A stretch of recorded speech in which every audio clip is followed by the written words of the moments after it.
Yes, people. Welcome back to, you know what it is, GNA TV. And before we move forward, let's cue that in.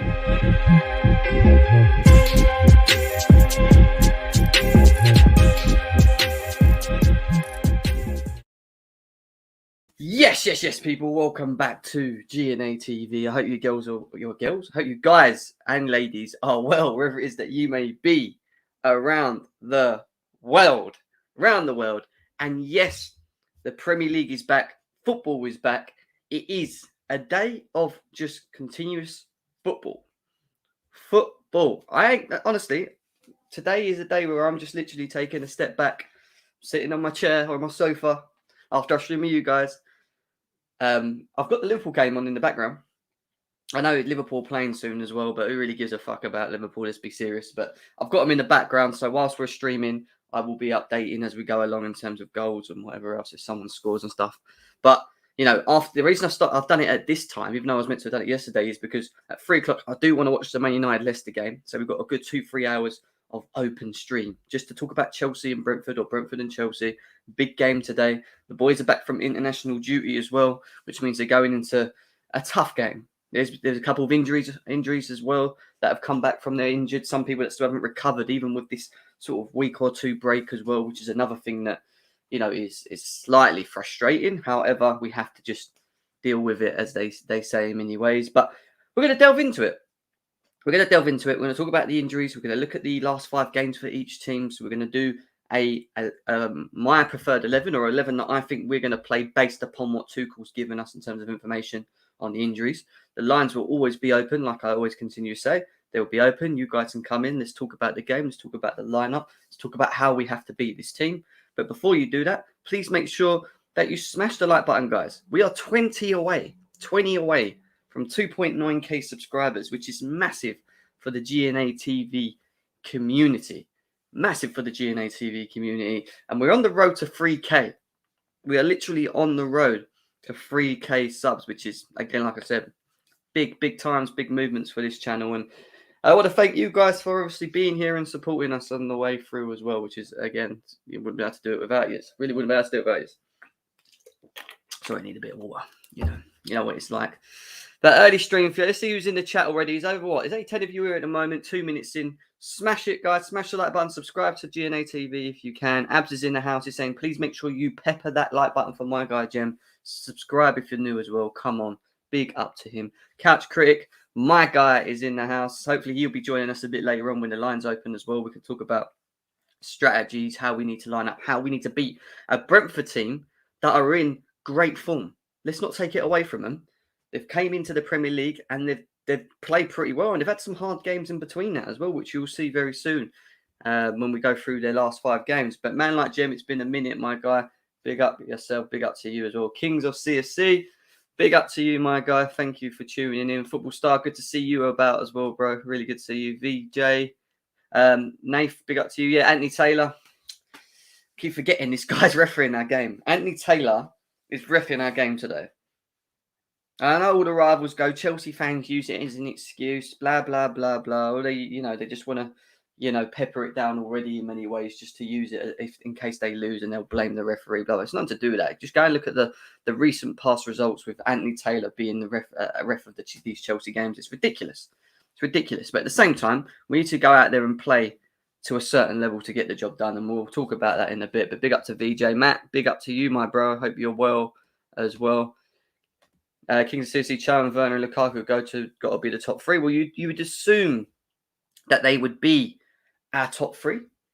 You'd assume they might be our top 3. Obviously, they played very well against Southampton at home. Do they deserve their opportunity to take the 3? For me, yes. However, as much as I agree with it, I don't think Tuchel's going to do it. And this is what I'm saying. When we do the combined 11 later, this is going to be what I think Tuchel's going to do, not specifically what I want to do. The lines will open up. You guys can get involved in it as well. Talk about the game. Front 3, I mean. Yeah, no, I get that. Chi, big up to you. Steve, big up to you, mate. Big up to you, Native from North Carolina, USA. Come on, Blues. Big up to you. And yes, come on, the Blues. But come on, the Chelsea. Smash the like button for Chelsea. Smash the like button for us to win today. Come on, boys and ladies. Big up to Bex, as always. Big up to her as well. Always in here in the Discord group. Obviously, she will continuously be putting the link to the Discord group in the chat for you guys to come in and join us, because that's where I upload all of my YouTube streams. That's where you know when I'll be going live and you don't miss out on anything. Big up to you, John, new fan. Thank you for tuning in, mate. Please subscribe to the channel. We do a lot of stuff like this, opened up to you guys. The lines were up to you to come in. I do a little preview or a chat myself before I open up the lines, so I can get it off my chest, as they say. Get what I need to say off my chest and get you involved. I see 0-0. Anthony Taylor's going to play VAR to change the angles on the screen. We're using the excuses already. Come on, guys. Come on. Be confident in our team. Big up to QNTV, my guy Kazim. Hope you're well, mate. I hope you really are. Leslie, Jem, I think our speed will beat them. Pear, Rom, and Timo with Cho as well. Let's go. Let's go, man. I'm liking the energy. I'm liking the energy that's currently in the chat right now. It's like we know that we've got Anthony Taylor on one hand that's just useless when it comes to Chelsea games. But at the same time, we know that our team's good enough to beat this Brentford team. Yes, they might be in very good form. And yes, they will give us problems. However, I do still think that they will and can play into our hands. But we have to play to a certain level. And we're going to talk about that in a second. What's that? Haven't been on in a minute. We'll jump on later. Yeah, big up to you, Matt. Always welcome, mate. Big up to you. So let's delve into it, guys. Obviously, I want to delve into the injuries before we start talking about the game. Injuries as of what Thomas Tuchel has brought to us, straightforward. Big up to Football London with the article here. The first bit of news is obviously Antonio Rudiger. Obviously, originally we were told that he had a bit of an ingle back injury at the time. Antonio Rudiger has been subject to plenty of speculation, blah, blah, blah. During the international break, Germany, however, the centre-back injured his back, causing him to miss their second qualifier. Now, Tuchel never really delved into how bad or serious this back injury was. I don't know whether they don't know or they're waiting for the scans or whatever they need to do, or if it's just he just needs a rest, you know. But Tuchel has come out and said that he will be missing the clash against Brentford. He is not available. Tony Rudiger is injured. He come back from internationals injured, so not available. It's just straight up not available. And I did say this was going to happen. Why? Because he will be overplayed, whether it's for Germany and international, which I'm honestly, I'm fed up with international. International football is just, I've had enough of it, honestly. Honestly, it just does this. And it's not just for us, it does for every football club. Every player that is continuously fit always picks up a little niggle injury, come back to their club, and then obviously the club suffers based on them going out and having to serve for silly international games in between clubs, which I think they will have to change around. Obviously, the World Cup's next year, at the end of next year as well. But Tony Rudiger, yeah, so we know that he's going to be out, so it'd be interesting to see who comes in, which we'll be talking about in a bit. Christian Pulisic, all right, he's had this whole 2 week breaks on top of not actually being fit to play when we was playing, which is it must have been over a month now, easily. Pulisic's limped off with an ankle injury, and we'll hope that he'll be back for training in the Brentford game. However, Tuchel confirmed that the wait will go on. Christian Pulisic is still injured. Chelsea manager said in his pre-match press conference on Friday afternoon. And look, again, there's no real expected return for him. It's like this guy, I swear, he stresses me out. We need him in games like this where we need him. He's not around. He's not about. He's not here. You know, and he's unavailable. And it's becoming a problem for our football club. This is becoming a problem.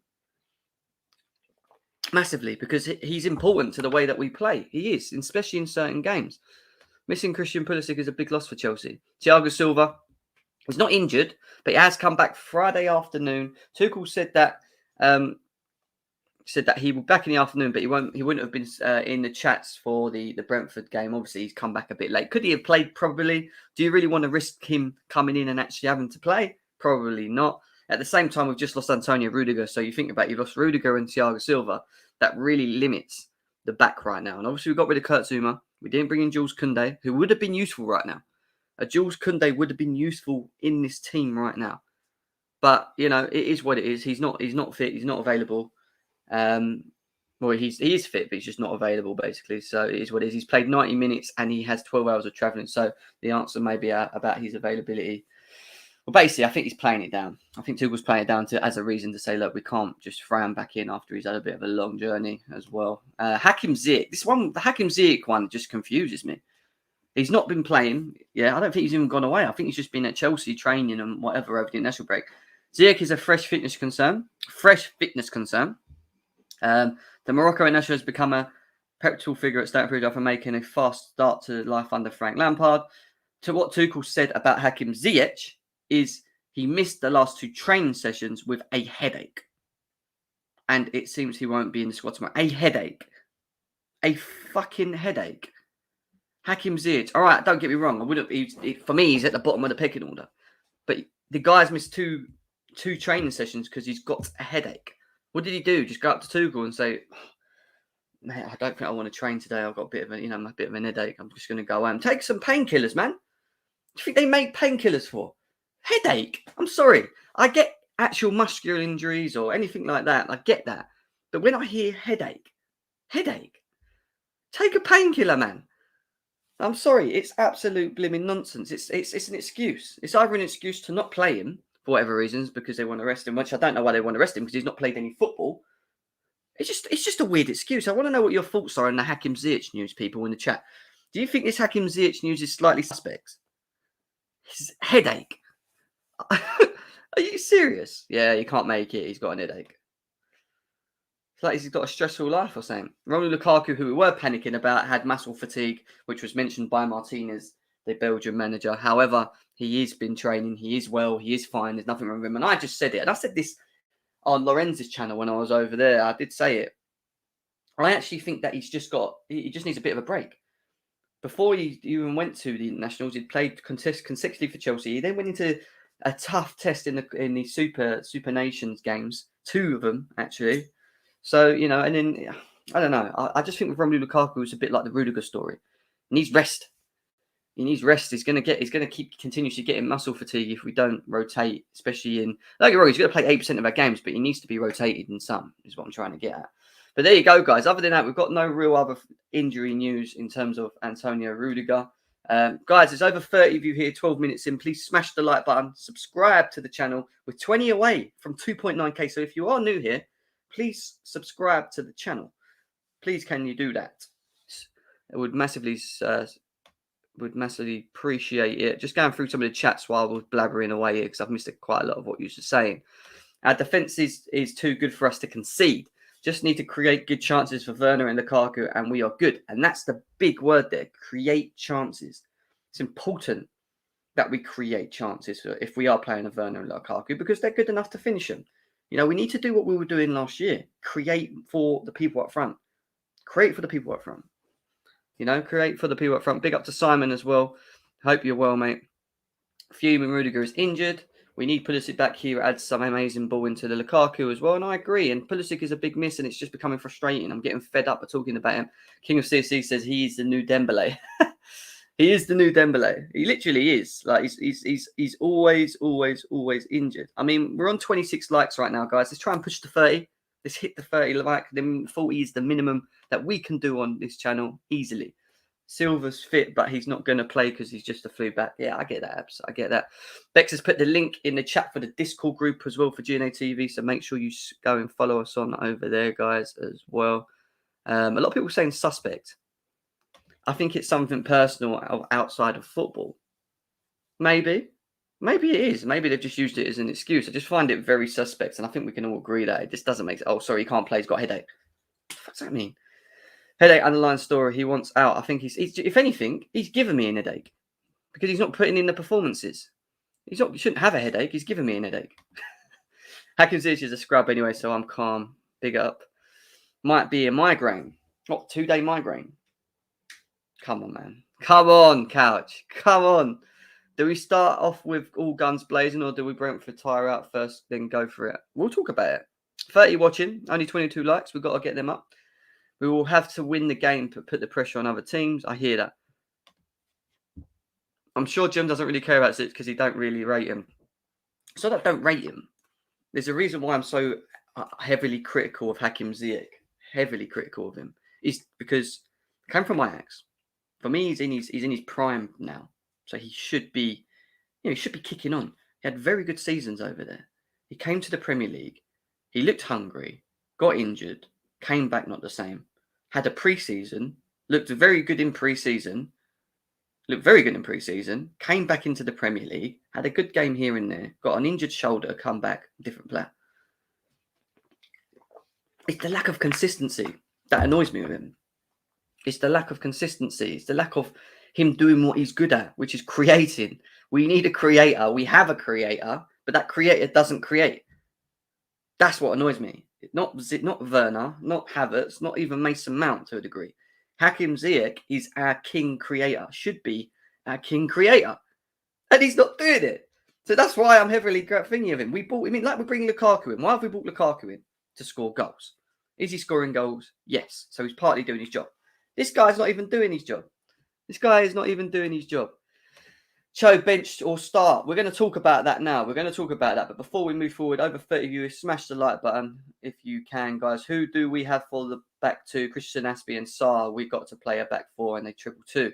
We're going to talk about it. We're going to delve into the 11 that I think we're proposing going to start. The lines will be open soon as well for you guys to get involved and have your say as well. However, I do want to talk a little bit about Brentford. All right, it's hard to find fans of Brentford, but I'll do my best. I watch bits of them here and there, and they were a team that I actually thought would, in many ways, do well. They were the one that I tipped to shock, but surprise most of the people in the league. And if you look at their last 5 games, all right, they lost to Brighton at home, and that was on the back of a win that they had, or draw against Aston Villa. Forest Green they beat, and it beat Arsenal, as we know. They then go to Wolves, which again is not an easy ground. Wolves are a decent team. Beat them 2-0. They didn't, which I watched briefly. I didn't watch the Brentford Oldham game because obviously it's just obviously EFL Cup. And then I watched the Brentford and Liverpool game, and that gave me a more of an insight into what to expect and how they're going to set up, how they're going to play. Now, this Brentford team is, from what I saw of that game, is a team that are very organised. They understand their roles, but at the same time, they like the press. I don't see Brentford changing the way they play against Chelsea today. And I think that might work in our favour. The reason I think it might work in our favour is because if we beat the press and we are progressively good with the ball, i.e. we find the Werners or the Lukakus if they're starting up front who are making these runs, then I think there will be space in the game for us to attack. But we have to beat the press well, and we can't be wasteful. Well, when I mean wasteful, I'm talking about, for example, the game against Juventus or the game against Man City. Pressed very hard up the pitch, struggled to get out. Wing-backs were pinned back, couldn't really get involved. Midfield was wasteful with the ball. But we have to have a good game. We have to, because they are in very good form. They go to West Ham. Let's be serious. West Ham are a more improved team than what they have been.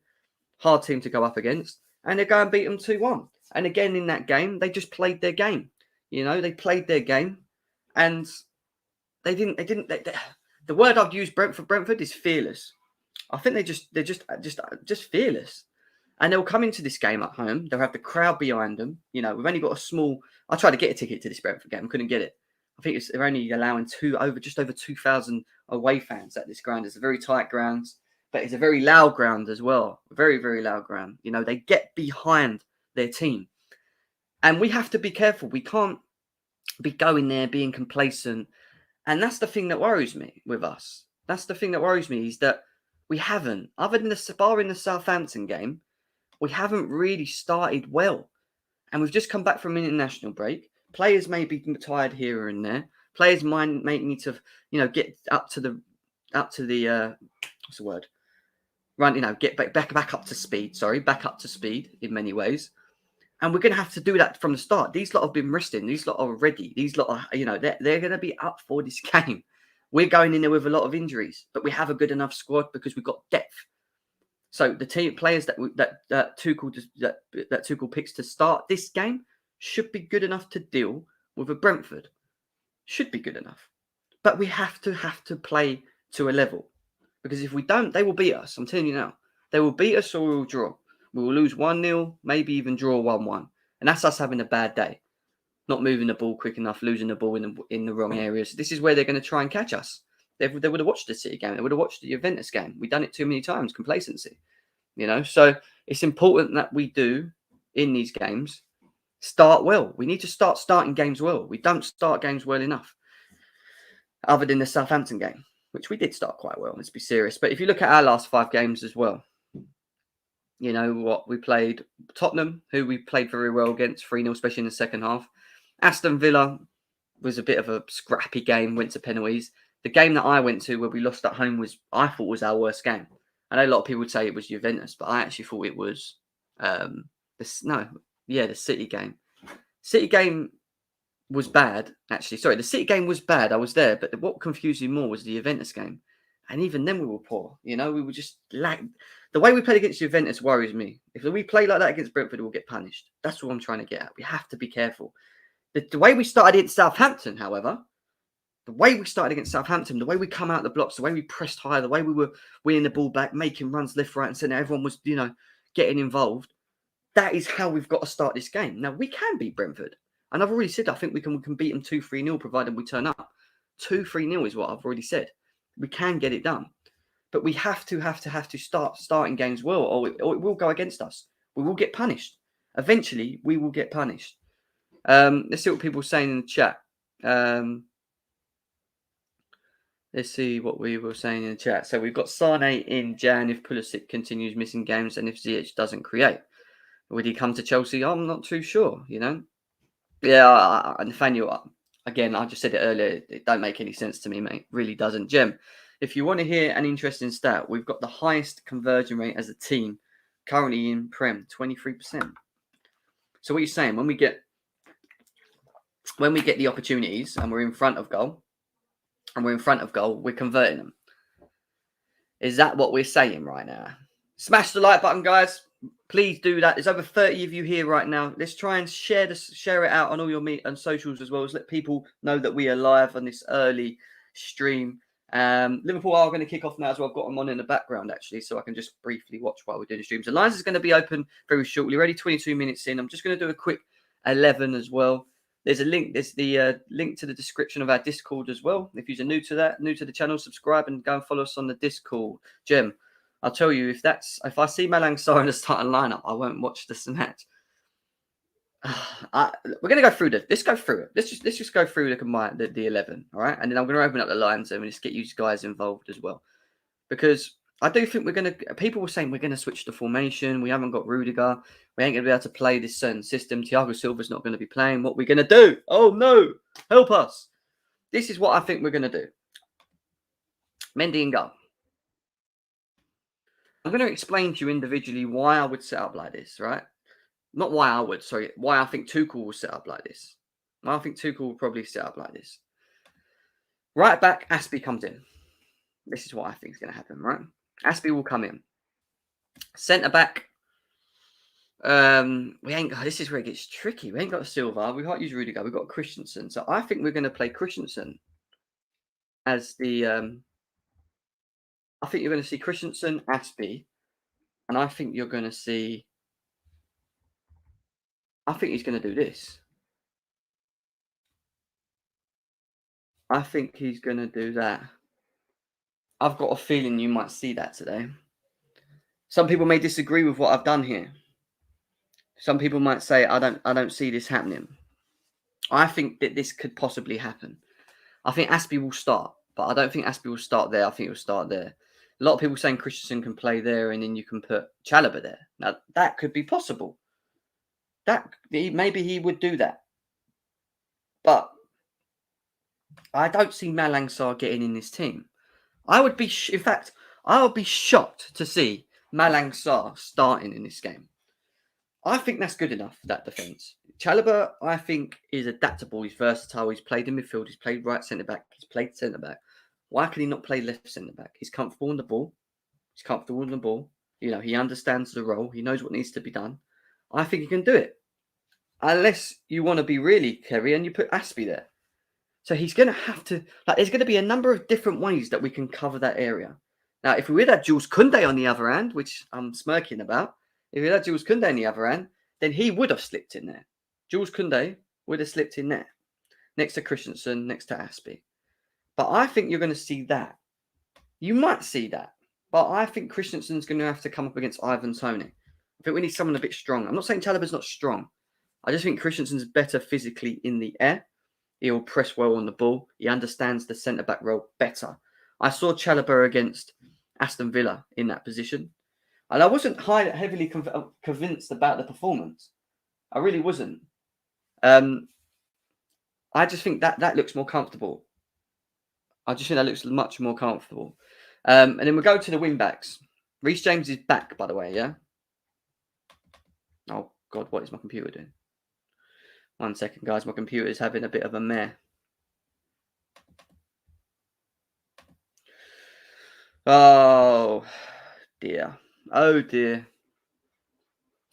Oh, dear. 1 second, guys. I don't know what my computer's doing right now.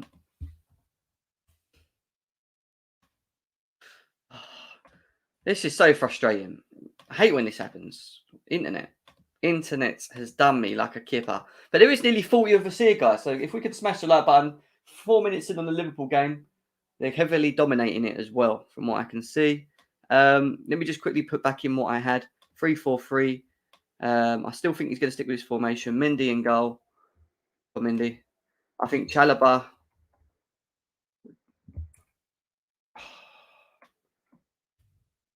I think Chalobah will play there. I think Christensen will play there. And I think Aspie will play there.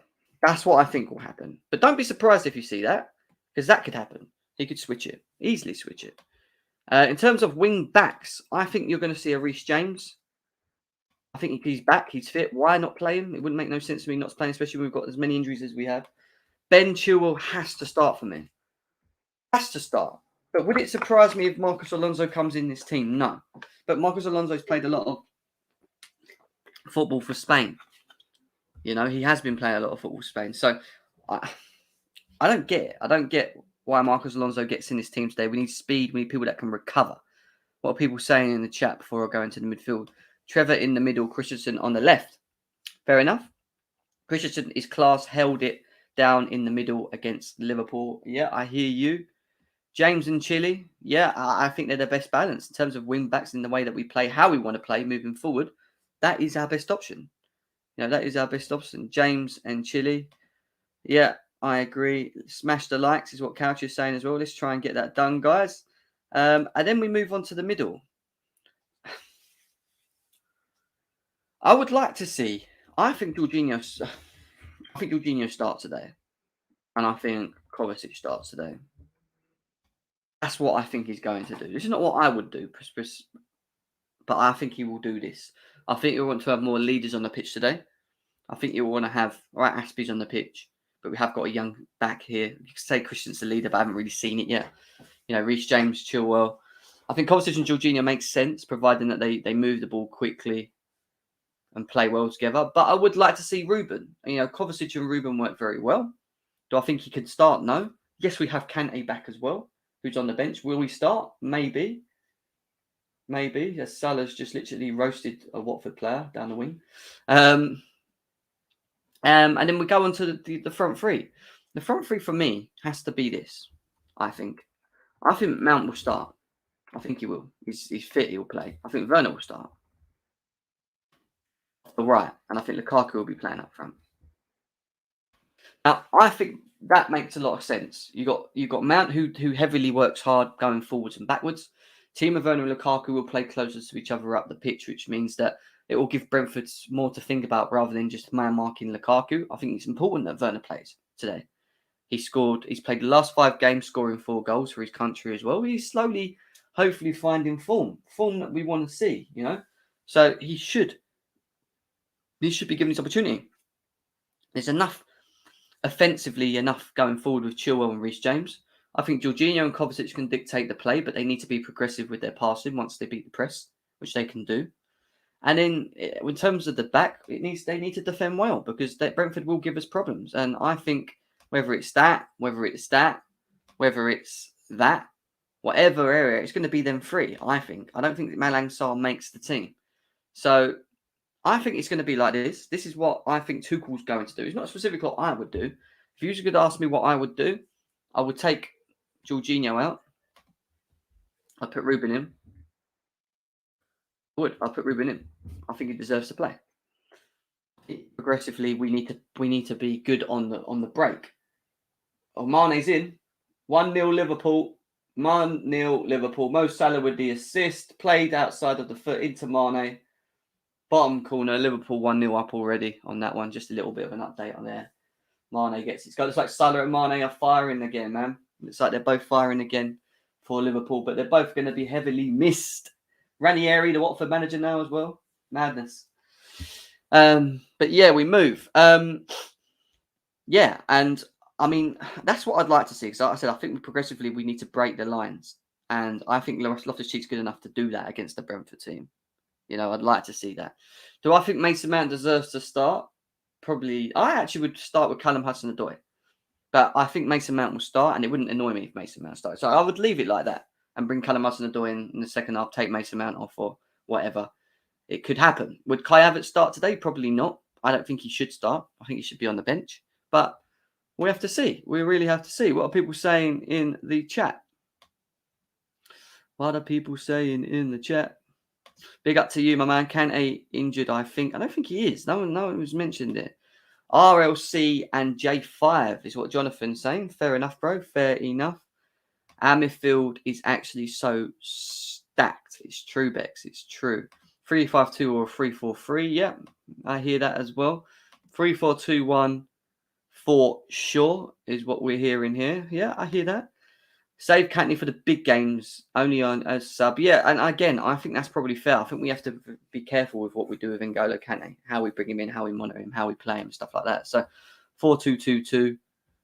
Kante, some people saying Kante should be playing, fair enough. But we need to smash the like button, guys. Let's try and get them likes up for GNA. I'm going to release the link to the chat as well for you guys to get involved and join us as well. We've got 33 likes. We're 7 away from 40. We can easily do that. We can easily do that. So let's try and make that happen, guys. Let's try and make that happen. The link will be in the chat now for you guys to come in and have your say and join me for the next hour or an hour and a half talking about the game. So let me know what your thoughts are and feelings, and subscribe to the channel as well, please, guys. Liverpool are dominating this game, man. They are dominating this game, which was not really a shock, was it? This is why I didn't bother watching it. That's why I didn't bother watching it. But the link is in the chat. So if you'd like to join me right now, please click the link as well. In terms of the game, in terms of what I think the score will be, I've already said if we play to the level that we need to play, then I can see it being a 2-3-0. Easily a 2-3-0. You know, we can easily get the job done. We can easily get the job done. However, you know, we need to turn up. We do need to turn up. Jorginho needs more rest, guys. Jim, he should only play if really needed. He plays best when 100%. And I get that. Yeah, we have to somehow manage these players. You know, he did play some big games as well. To be fair. So, yeah, it makes a lot of sense as to why Jorginho would be rested. I'd like to see Callum Hudson-Odoi come in. You know, we could put Callum there. You know, we could do this. Do Hudson-Odoi, Lukaku, Werner, James, Loftus-Cheek, Kovacic as well.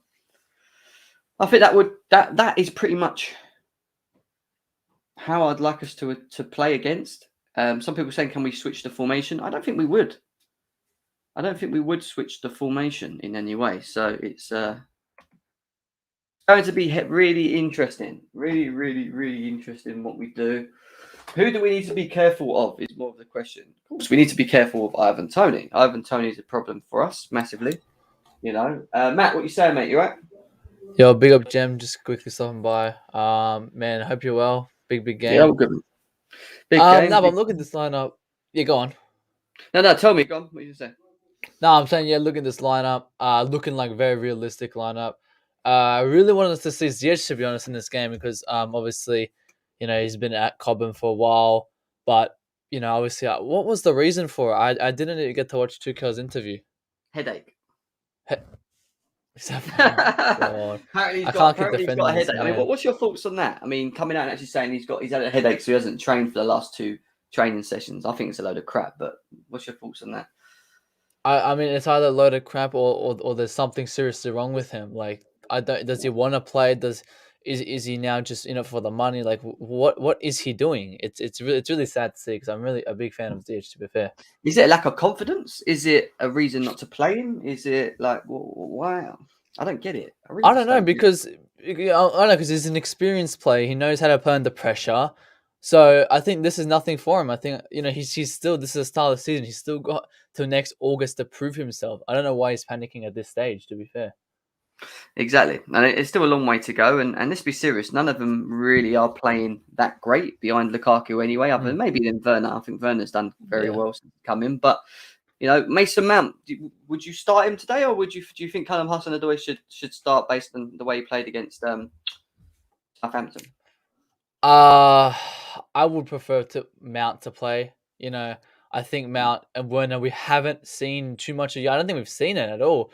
I'm Yeah. trying to recall the last time we've seen it, but I obviously would prefer Mount to play. If Hudson plays, I still wouldn't be upset because obviously Hudson did he proved himself a bit for that Southampton game, but I don't think he proved himself enough to be starting this continuous game. If Mount's ready, Mount should start. What do you think about the back three? How do you think we're going to play it? So obviously we've got no Rudiger, which was not really a surprise to me. He was eventually going to get injured. Obviously Thiago Silva's come back Friday afternoon, so he hasn't really been involved in games. Plus he played 90 minutes for Brazil. I mean, what would you do with this back three?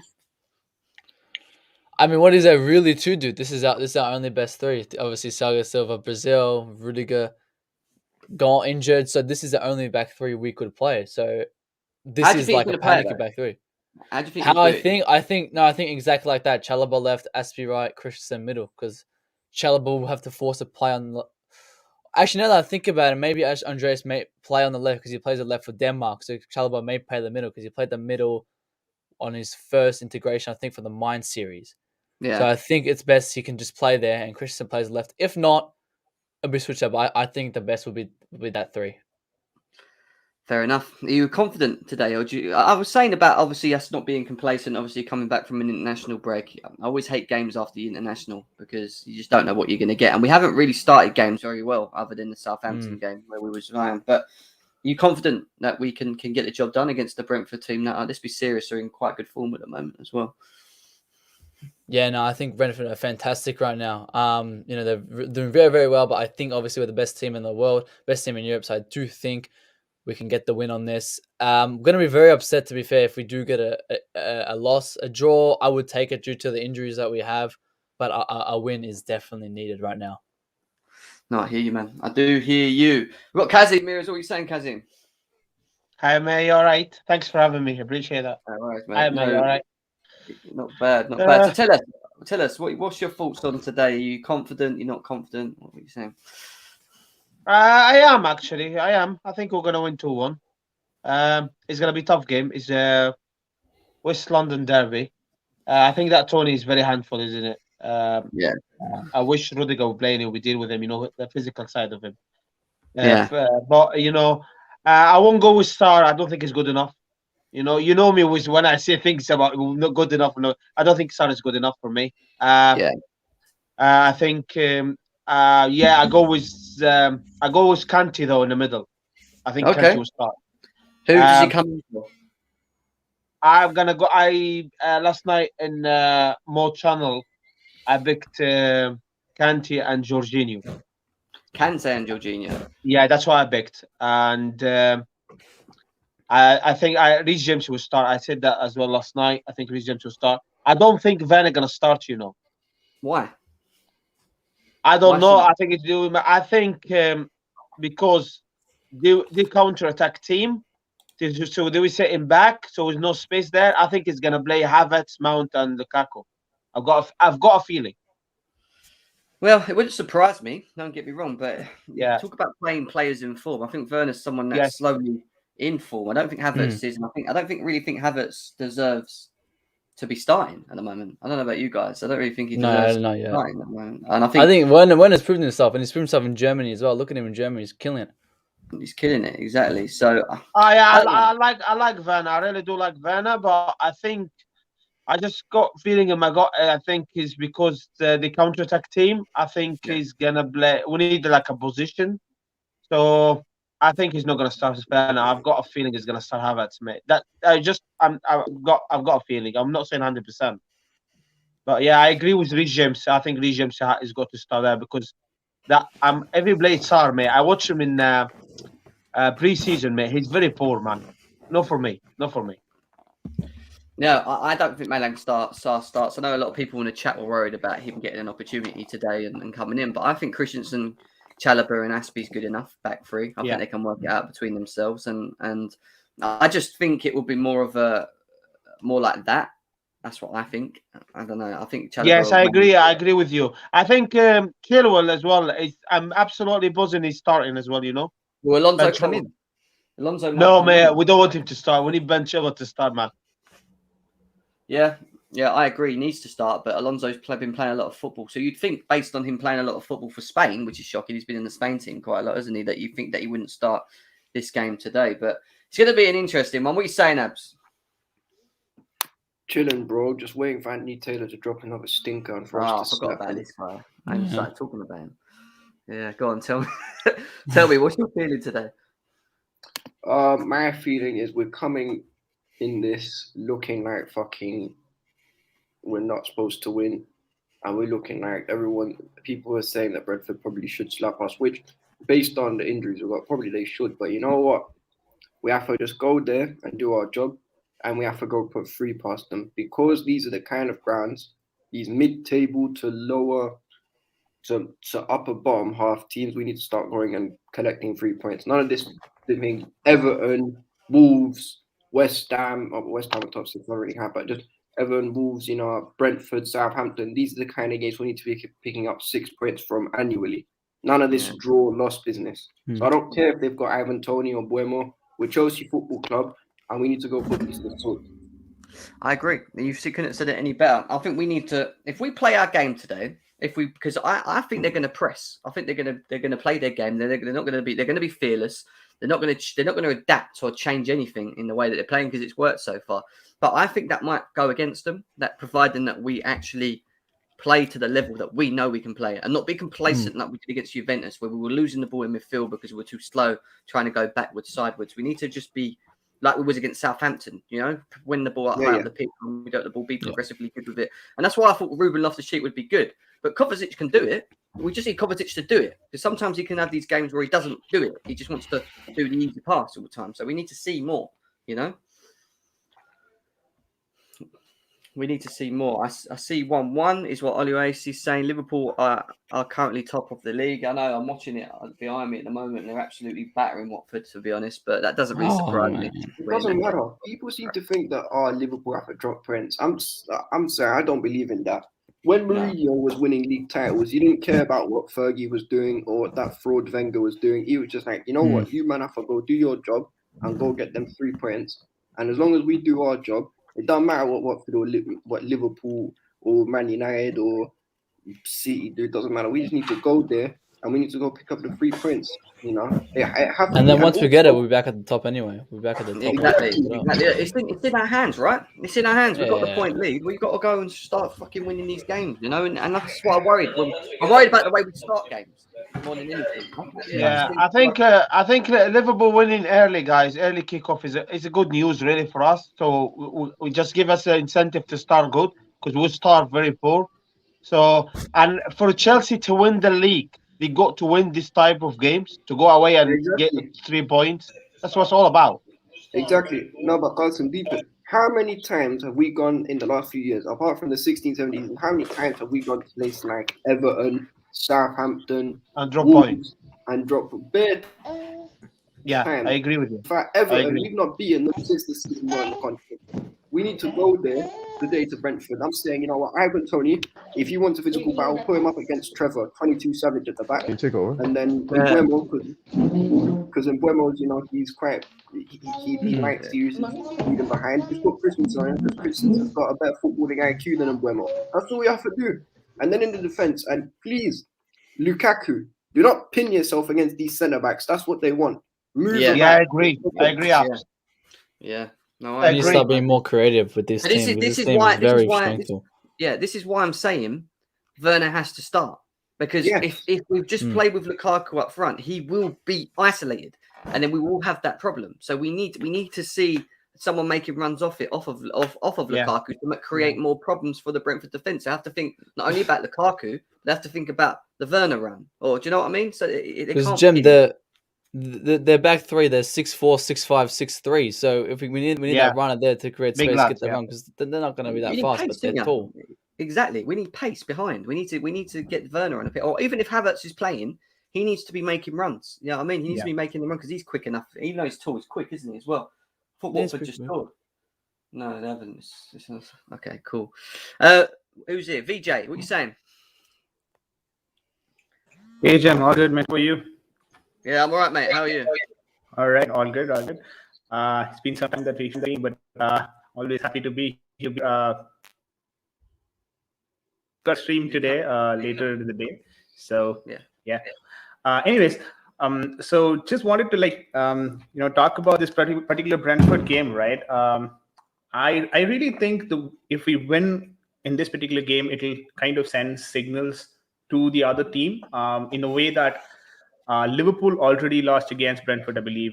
Arsenal did not play well against Brentford. So people have been always telling me like Brentford is not as easy as you think. They're going to be challenging against the top 4 teams. So when we win against Brentford, it's probably going to put us automatically ahead of Liverpool. Arsenal, we know that we are above them, but then teams like Liverpool will definitely feel the pressure then. So it could be just Brentford. We could, it's still Brentford, but we win this game. We put ourselves on the on the winning start. So yeah. No, I hear you. I do hear you. Do you all think that Jorginho will start? I've got a feeling Kovacic will start, man. I don't think we're going to. I don't think Kante will. Actually, no, I do think Kante will start. I don't. Oh, Someone's got feedback in there. No, it's not me. I'll mute myself. It's That's better. Go on. I think it's you. Not sure. No, it's BJ. Yeah, go. Yeah, no, but I do see Kante, I think, getting forced to play in this team. But next to him, I was saying Loftus-Cheek, but do you think them two can play well together? I'm not too sure if Kante and Loftus can play well together. I think because they're both two players who can grab the ball and dribble from the back to the attack. It wouldn't keep too much of that lone DM. I want to see this. This is very attackive, having Kante and Loftus-Cheek, so I think we should try this. But will it work to the best of our abilities? Can I just jump in real quick? Go on, Catch. What are you saying, man? Yeah. I mean, I love the tough talk that's happening here. Like everyone's just like, yo, man, we should just go in there and just smash these fools, man. Like, whatever, man. We're Chelsea. Like, this is the Premier League, right? We've seen this time and time again. You come out at the international break, team's been all over the world. They come back and there's just a slow, we just don't play at the right tempo. Like Brentford haven't sent anyone away. And even on top of that, they're a squad that hasn't they've been playing as this style of football for a long time now. Like no changes to the lineup. So underestimating them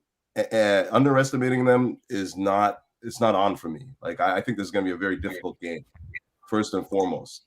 And then on top of that, like I don't even know, like I'm of the opinion, I understand that we have to have people come back into the game, like Mount and James. I'm not even sure that that's going to happen. I'm of the opinion that Reece James, that high ankle sprain is still going to be a problem. Like so you have to be able to trust your ankle, like to be able to pivot, to be able to turn. What's up? Couch. If James doesn't play, bearing in mind there's no Rudiger, bearing in mind there's no Thiago Silva, how do you then accommodate the center? How do you accommodate the 3 at the back? Because we can't just throw Aspie there. Who comes in? I honestly, I would put Cho there because I still think we need the attacking intent on the right. Yeah, I know it's crazy, right? It's crazy. But that's crazy. We're looking to attack, guys. We're not looking to defend. We have 3 defenders at the back. But we still need to defend, though. Yeah, but you're right. You're making it sound like that Hudson-Odoi is going to limit us from defending. We have Aspie, Christensen, Chalobah. We have Kante. Like we have enough defenders on the pitch to deal with the 2 that we're worried about, which would be Mbeumo and Tony. It's not like we need to have like a formidable five at the back defense. No, I agree. To play these I agree. guys, right? And I think that we need more attacking thrust going forward, to be honest, because the problem I'm seeing right now with our game is we're not creating enough opportunities to score goals. Yeah, I agree. Not creating enough opportunities to score. Yeah. And how do we do that? We need more attackers on the pitch. So I was of the opinion that form first. Get the guys that are in best form. Ruben Loftus-Cheek has to play for me. He has to play. That's fair enough. I would not be upset to see Ruben Loftus-Cheek. I wouldn't be upset to see the same team against Southampton play. I'm going to be honest with you. It wouldn't bother me. Like, I'll be like, cool. Do you know what I mean? They deserve their opportunities. Werner's, Callum Hudson-Odoi up front. All right, Mason Mount, Johnny. I know you're going to say but he has to play. But even if he was on the bench, based on what we've done in the last game, it wouldn't shock me. I wouldn't be upset. I'm sure you would agree, wouldn't you? Yeah, big up everyone. I'm not sort of. I think he's got to play in this game. I'm not so sure Kante plays. He hasn't really had a run in. So if Kante's not playing, 100% Mount will be in the side. If Kante does play, then Tuchel might tinker it with Mount. But for me, in the way Brentford play, I'd have Mount in there for the other duties that he offers. You know what though? Because Conte hasn't played since what? Before Juve? Yeah. That's a long time without games. I agree.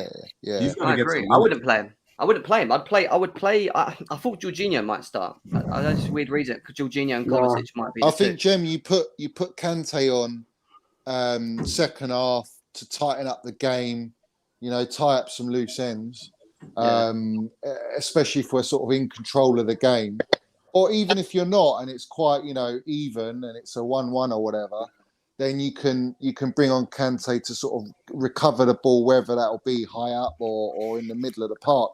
But I think defensively, that lineup looks pretty like the only options Tuchel's got, to be honest. He may play Alonso, but I mean, for me, I want Chile in there. I think Chile needs to play. He didn't play. He's fresh for the from international break, so he hasn't played. So Alonso has for Spain in the Nations Cup final and that. So for me, I'd stick Chile in there. Chose a bit of I don't know. The thing is, James isn't fit. Although he's training, I'd have James there. But I don't think he's ready to just be thrown in. Tuchel might do it, but Cho's probably the only option right now, to be fair. I just don't. But it's not that I don't like Cho right wing back. I think he does offer us something different and offensively. If you got Mount in there, then definitely I'd have Cho in there. Like I'd start Cho because I know that Mount and Werner will work their socks off. We've never seen Mount and Werner though, have we? I don't think we've never seen them. Well, we've seen them last season with instead of Lukaku, it'd be Kai Havertz. I know. We're saying with Lukaku, yeah. So I think with Lukaku, but I think what Mount will give you better than what Havertz will give you, or a Cho or Pulisic will give you, is Mount will slot into the middle, whoever's playing in that pivot, and then you'll get a two-striker formation with Lukaku and Werner.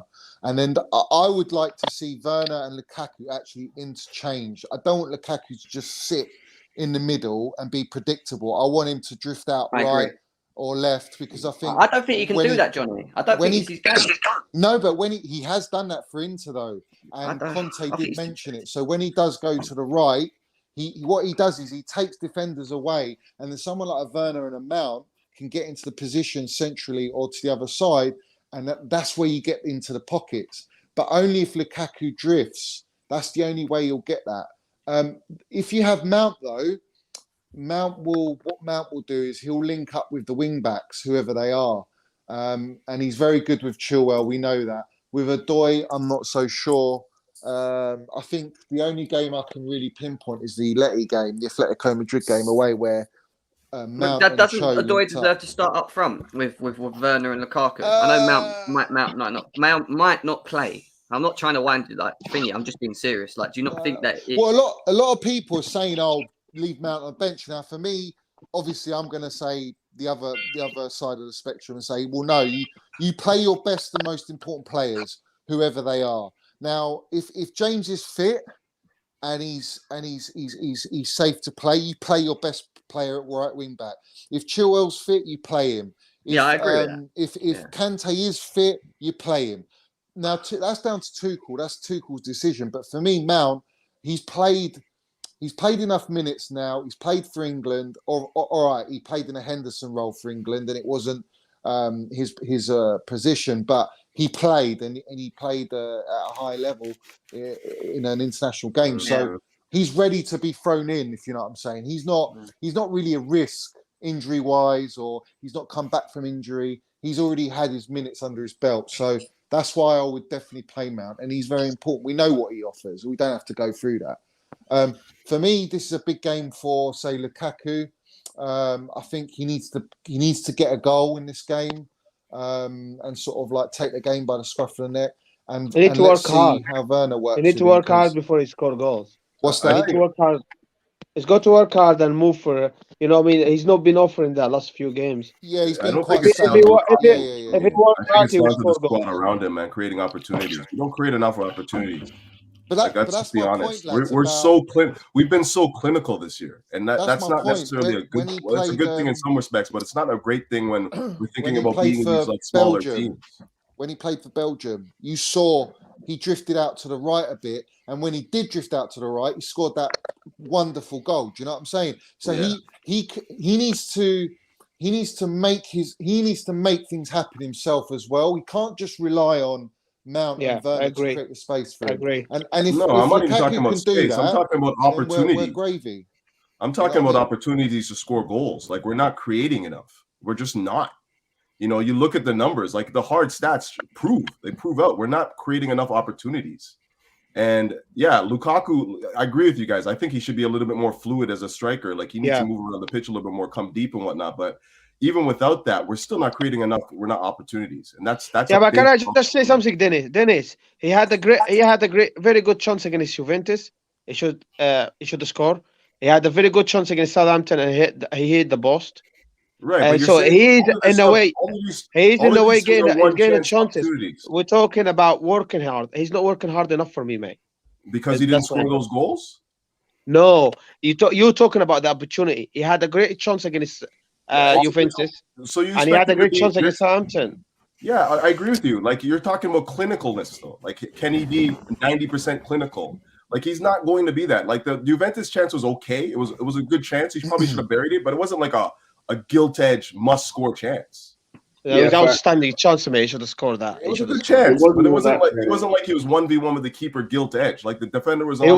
The goalkeeper was already in the floor. He had a defender on him. But anyways, I agree. He should have buried that, but it's not like he's missing chance after chance after chance. He's scoring more of the opportunities that he gets. The thing is, you've got to realise is that they're all trying to add to this. They're all trying to figure each other out up front. Like, it's only been a couple of games. If we can get some sort of consistency, so if he does play Werner and Lukaku, that's 2 games in a row. Let's see how it goes in this game. Brentford, I know pushovers. They're a decent side. They're very good team. It's still a London derby. We got Anthony Fraud-Taylor reffing the game, who we know is dodgy. Talk about him, you know. We've got the Liverpool scumbag Taylor. My God, he's a banana skin, that geezer. And I think we're all aware of him. Everyone's aware of him. Tuchel's aware of him. Made a joke about Taylor, we win this game. We have to get Taylor. Then Liverpool. Just to let you know. Who scored? 2. Hey, Bobby. Jim, can I say something? Go on, mate. Yeah, I just want to say what I think. First of all, I think we need all our English players in this game, because the way Brentford play, they play like the old style English first division. We need Mount, we need Chilwell, Chalobah. I think all 3 of them should start this game. We need Mount, because he can run around and chase them like he does. We need, English thinking players. You just need that grit. You need that, the minerals, bruv. That's what we need. Yes. The minerals. You know what I mean? That's what they bring to the table when they come on. They've got the English. They know what it feels like to play championship sides. Yeah. They know Chilwell knows the field. You know the. And who else? And Mount, especially Mount, because he's played for Derby. He knows what it's like to go against this team. Yeah, I do hear that. I feel like with Brentford though, the way that they've, I mean, you look at the Liverpool game as well. They're fearless. They don't accommodate or change the way they play because they're playing against Chelsea, Liverpool, Man United, whoever it is. They just play how they want to play. And what I'm trying to get at is that they will come out at us, and I think that can actually go against them, providing that we play our game to the to a level. If we can play our game, Jem, come at us how though? Come at us at counter attacking, so sitting back and countering, or coming at us and. In my opinion, I think they might press our wing backs. No, they would high press. They're going to do what Man City did, which is press the wing back and try and pin us back. And it's going to be down to our midfield once we pay it into them to break that. And this is why I said it's important to have a Kovacic, a Ruben Loftus-Cheek, someone that can break the press. So once they receive the ball in midfield, they can then look forward, and Werner can make that run. Lukaku needs to do it. Whoever else, Mason Mount. Like, this is where we will hurt them, but we have to get that right. If we were too sloppy like we was against Juventus, where we were too laxy in the middle, doing passes, they'll catch us, and we will end up drawing or losing the game. Yeah, but that's Jem. That's why I'm saying to you, if you ain't got Kante, right, and you don't play Mount, you're going to have that same situation like against City and Juventus, and we'll get run over. And I think you can play Loftus in there, and he's got physicality and all that, but he hasn't got what a Kante and Mount will give you. Like, all due respect, he's a baller. I would say you need one of them, Johnny. I'd say you need one. I'd say you need one of them because they're both 100%. Yeah. Mount and Kante are our best workers off the ball. Like, they're the ones that will get around the pitch and get stuck in and do the job. And you need that. You need that, especially in the way that we play. I don't think we need both of them in this game, though. This is the only thing I would say. I think I wouldn't risk Kante for me. I just wouldn't risk him. I think Kante will start, mate. I think he will. I think Kante will start. I don't think he will. He's had no minutes, man. He's had no minutes. But in the Champions League quarterfinal, semi-final, before that he was injured and he came against Real Madrid and Atletico Madrid. There's no problem there, mate, is it? Yeah, but this is not a game where, I think we're good enough without Kante to beat this team. I think Jorginho needs a rest. I agree. I think he needs a rest for this game. It's not like we're playing Real Madrid. So the way that I would deal with this particular squad at this point in time is that, like, you consider Kovacic, Jorginho, both of them had played their international games, but Kante has got more time with Tuchel as well. He's gotten ready like in the Wednesday or Tuesday, I guess, and then he's been training with the squad ever since, which has not been the case with the other midfielders. And also Ruben Loftus-Cheek has been with the squad for the entire time, so I wouldn't be surprised if we see Ruben Loftus-Cheek and Kante starting. I think Kante, if Kante's fit, is going to start 100%. Yeah, you see, I think if you got Mount in there, you can afford to play either a Jorginho or Kovacic with Loftus-Cheek. But you must have in this game, for me, you've got to have Chilwell. And if James is available, I'd play James because he gives you the defensive insurance. But he's got a ball on him if you want to hit him on the break. He's the only one who can cross. We need James. We need James for Lukaku. And he's proper Chelsea. You know what I mean? He'll get stuck in. He's a beast. James is an absolute beast. That's what we need. We do need that, especially with the way that they're going to come with a high intensity and pressing and they're going to try and force errors. Do you know what I'm saying? Need players. We need James, Chilwell, Alaba, Mount. We need these players to be playing today. I agree, mate. 100% agree. And I think, Johnny, I don't think you realize how hard that game. What's that? That's why I don't think you realize how hard this game. I think that's why Kante will start the game. Because after I don't think you need to start him. If he's fit, he's got to start to me. If he's fit, he's got to start. Why does he need to start? I don't think so, mate. Because I tell you why. First of all, we just came from the international, and performance in any level, in any teams, in any league, it's very, very slow. You can see 1-0, 2-1. No amount of goal. Point number one. Point number two, Liverpool got top of the league now. And thirdly, they play in home, and the fans is very, very loud, and they're going to make it difficult for us. And you got the two in the front. When's Loftus played with Kante? When have they played together? Say that again. When has Loftus-Cheek and Kante played together? Never. They haven't. But Right. they, So they why haven't. am I going to risk playing Loftus-Cheek with Kante? If I'm going to Well, play because you get Kante and Kante, Kovacic. you'd have to play either Kovacic or Jorginho. You can't play Loftus-Cheek. I and didn't say Kante. Loftus-Cheek. I said I picked Jorginho. No, but why? Is this Johnny who's speaking? Yeah. All right, Johnny. So why not, play Loftus-Cheek and Kante? I mean, the reason why I'm asking you this particular question is, even if you wanted to try this, wouldn't this be an appropriate match to do that? No, you do it in a cup game or something. You wouldn't do it in a Premier League game where, especially when Brentford, if you look at them, they've beaten Arsenal. All right, that's not hard. Let's have it right. But they drew with Liverpool and they scored 3 goals drawing with Liverpool. So they got goals in them as well. And that's against Liverpool, who are in form right now. Who else have they played? They've beaten West Ham. West Ham. They've beaten West Ham. Who are a very good side. Yeah, but they just played Europe, isn't it? West Ham played It doesn't Europe, matter. They turned up and they beat them. You know, West Ham are good enough to get a draw at least against Brentford. Brentford have come from the Championship, but they're no slouches. Like, we know that, and it's a London derby on top of that, and we got that fraud bald referee. So all these 3 factors are a negative straight away. We got to take the game by scruff of the neck. We show them respect, but at the same time we turn up because we're Chelsea. And these are the games. If you want to go and win the Premiership title, you've got to go and beat these teams, regardless of how well they're playing. Johnny, tactically speaking, for this particular game, they anyways going to high press. If you see the interview of Thomas, right, before the game, he did mention that the time that we qualified from the Championship to the Premier League, they won the Champions League. So it's not even a contest. Obviously, we're going to do whatever we do the best, and we're going to high press. Right, so it does make sense. They're going to come at us fearless and probably try and take the game away from us. Yeah. So the way that I think about this game is, if they're going to high press, we need someone to break that. In the front, and seeing Kante play recently, he's been moving forward a lot nowadays. Maybe along with the attackers as well. So that is where I'm thinking, okay, fine. If Kante can break that, the chain in the high press, in the attacking side, then we could, start. We've got a good dribbler in.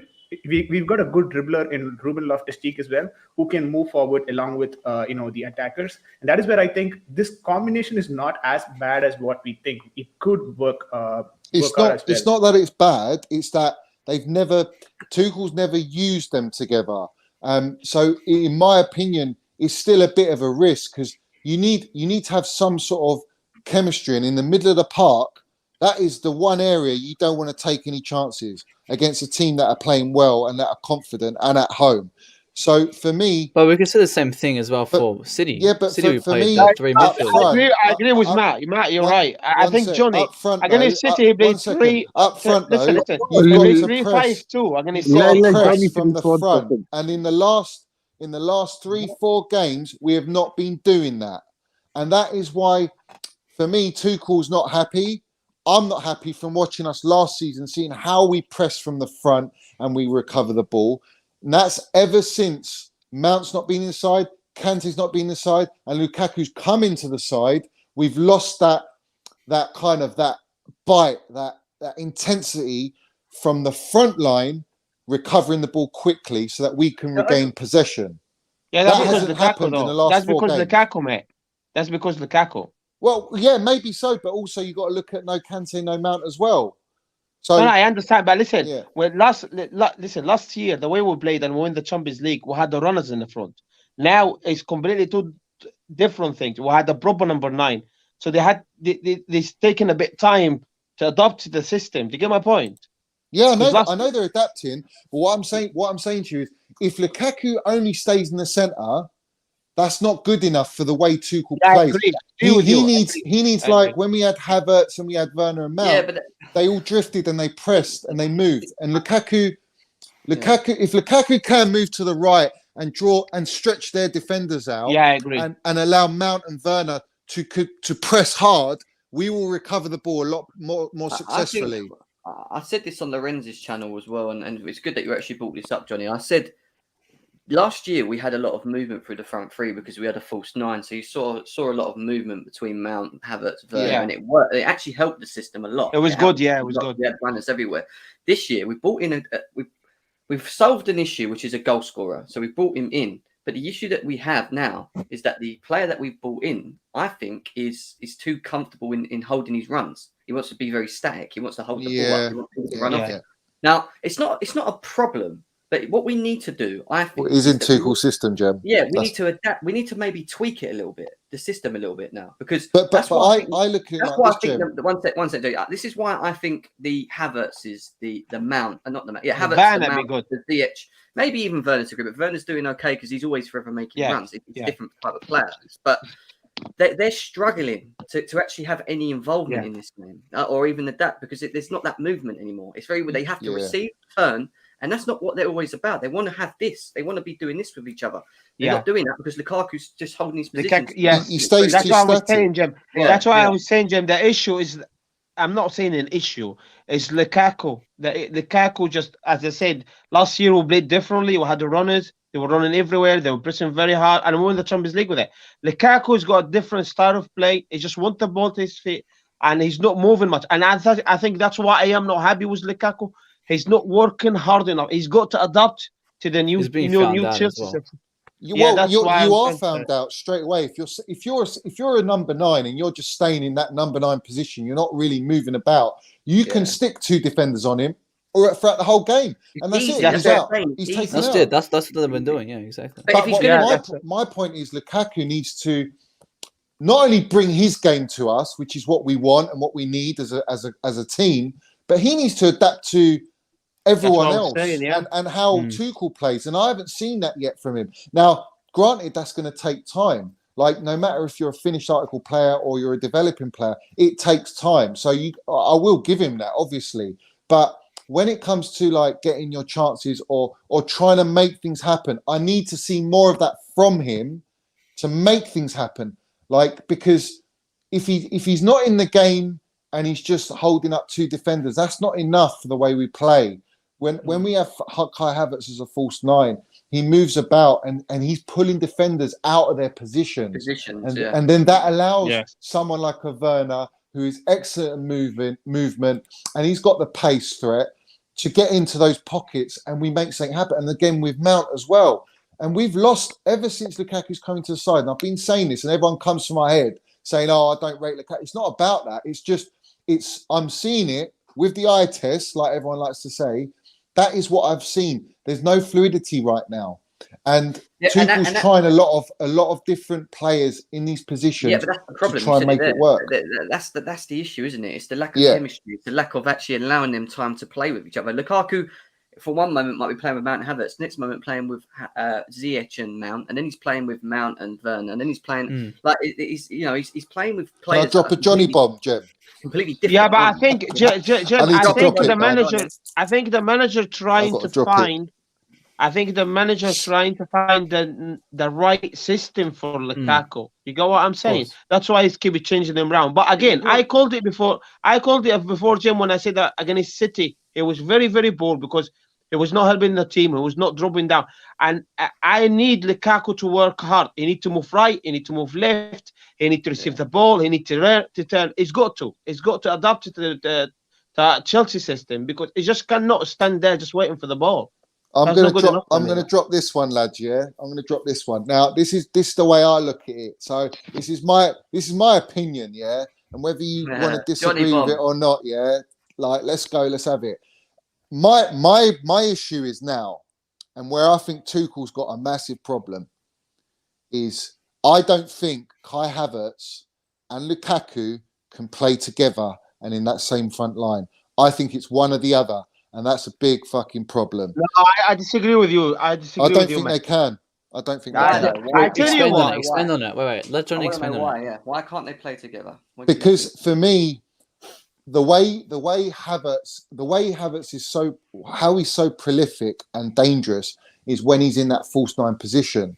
The only way you're going to get Havertz and Lukaku working is if Lukaku has to slip into that right position and let Kai go in the false 9.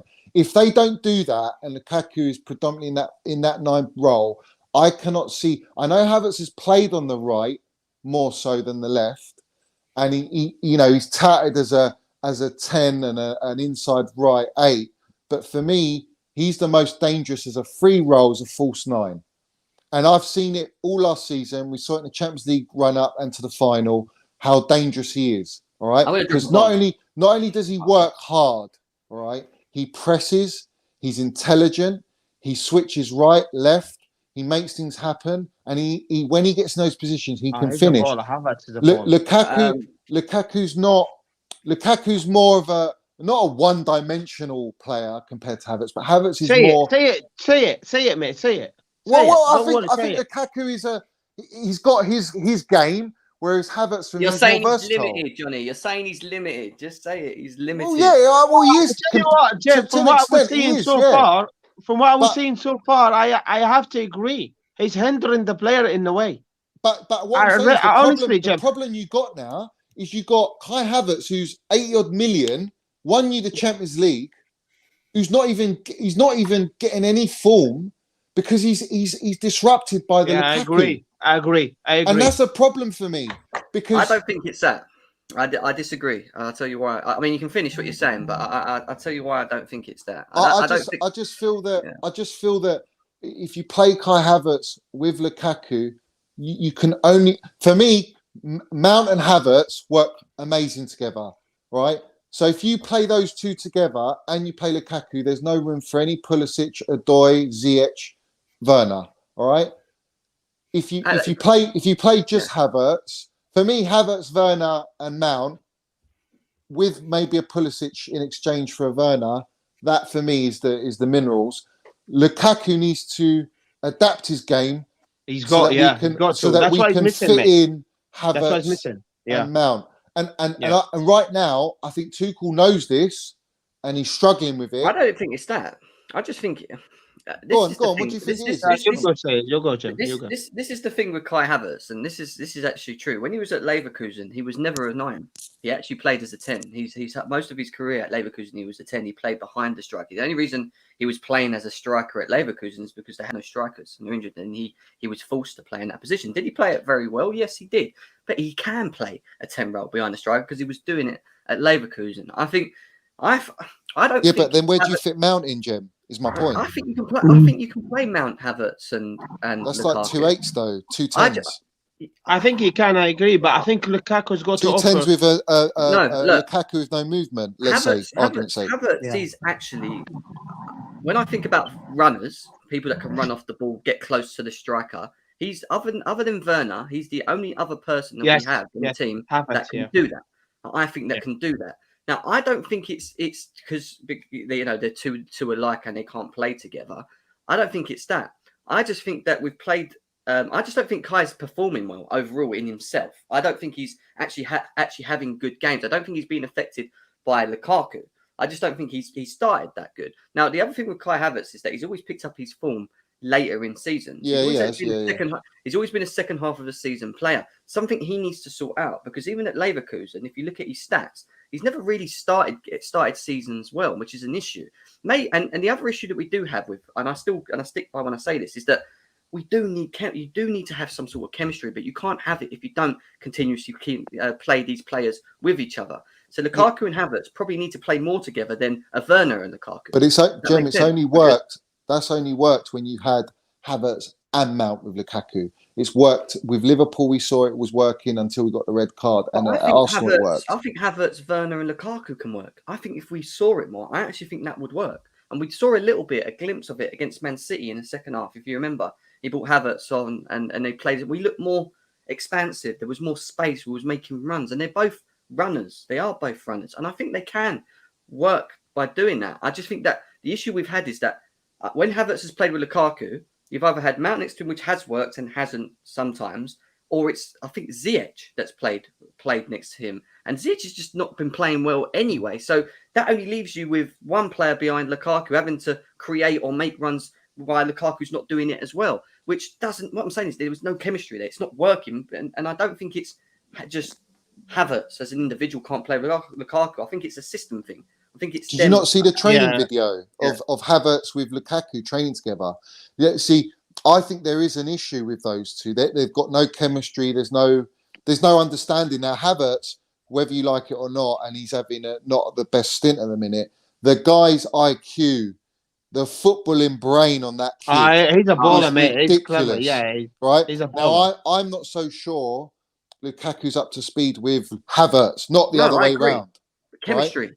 Yeah, Chemistry. but it's not only chemistry. It's like it's Lukaku's got to anticipate. Your striker has to anticipate what a Havertz is going to do, and that's very hard if you're not on that same wavelength because Havertz is so quick. Johnny, let me put it this way, Johnny. For me, Lukaku is not moving enough.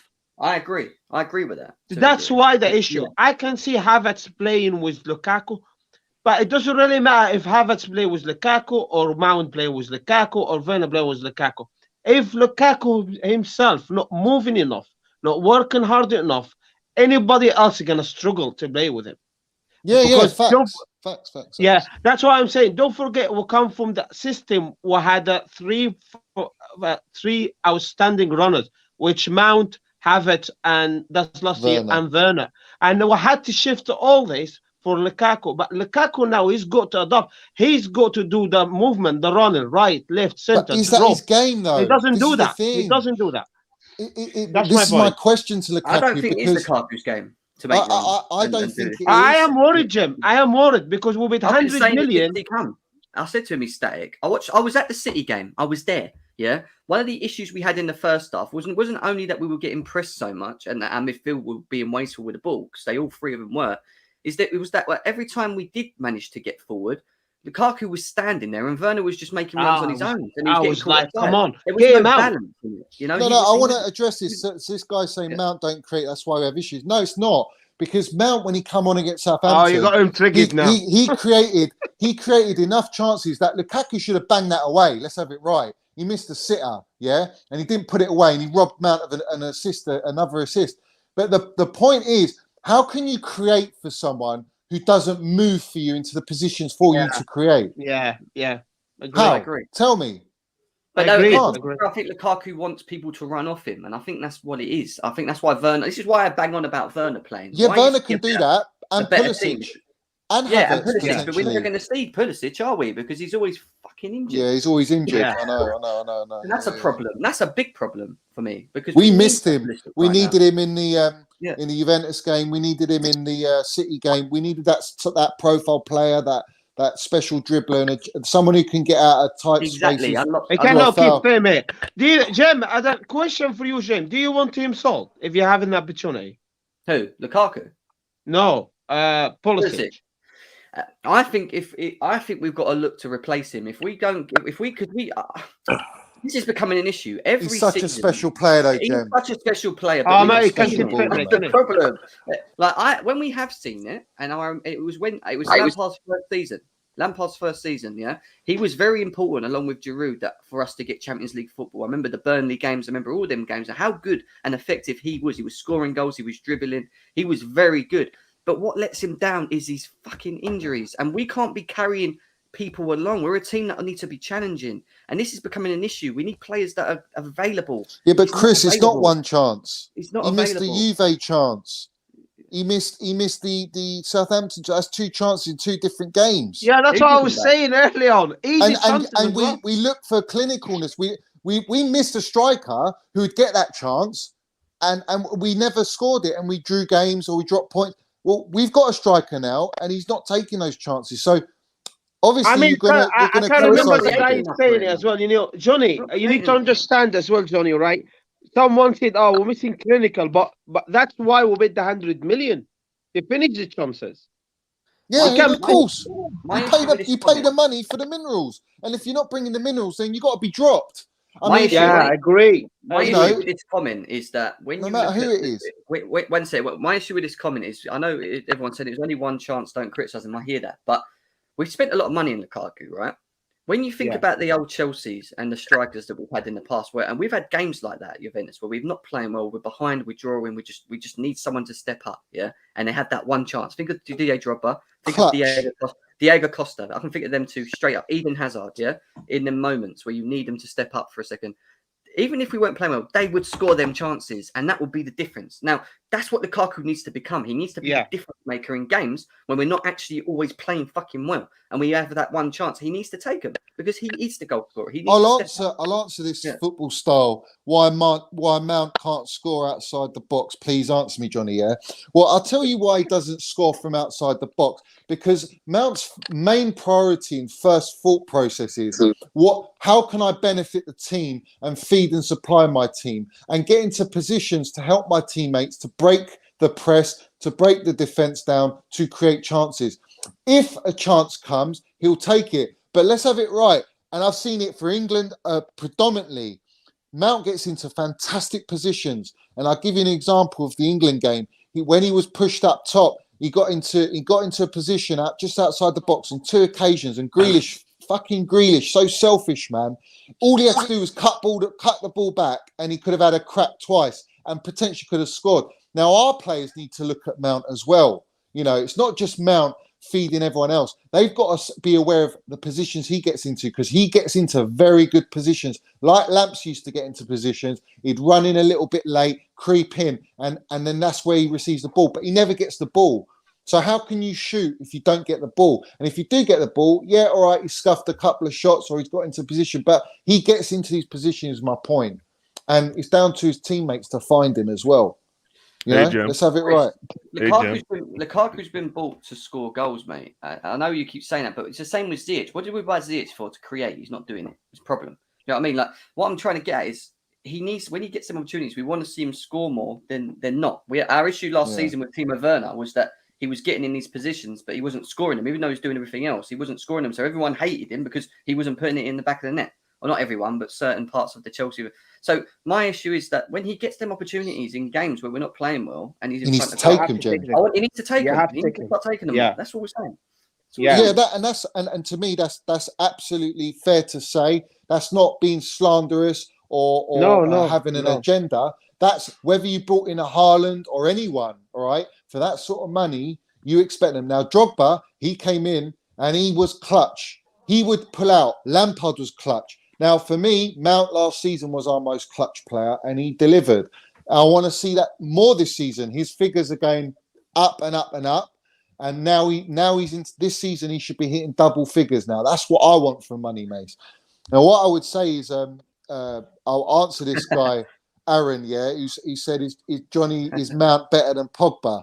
Well, if I'll be real with you right now, if you ask me who would I want in my team, I'm taking Mount over Pogba, 100%, and I'll tell you why I take him over Pogba. Because Pogba, for the last 4 seasons, for the last 4 seasons, he has not brought the minerals.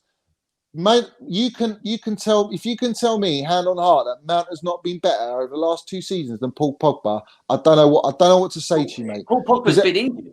Whether he's been injured or not, when he's played, and he's played a lot of minutes for Man United, let's be real about it, he's played enough minutes to bring his minerals consistently, and he doesn't do it. Pogba probably Blair was a better manager. It doesn't matter. It doesn't matter. If you're world class, you bring your world class. He is a world class. Pogba's a world class. Right. So you should be delivering every week in, week out something magical.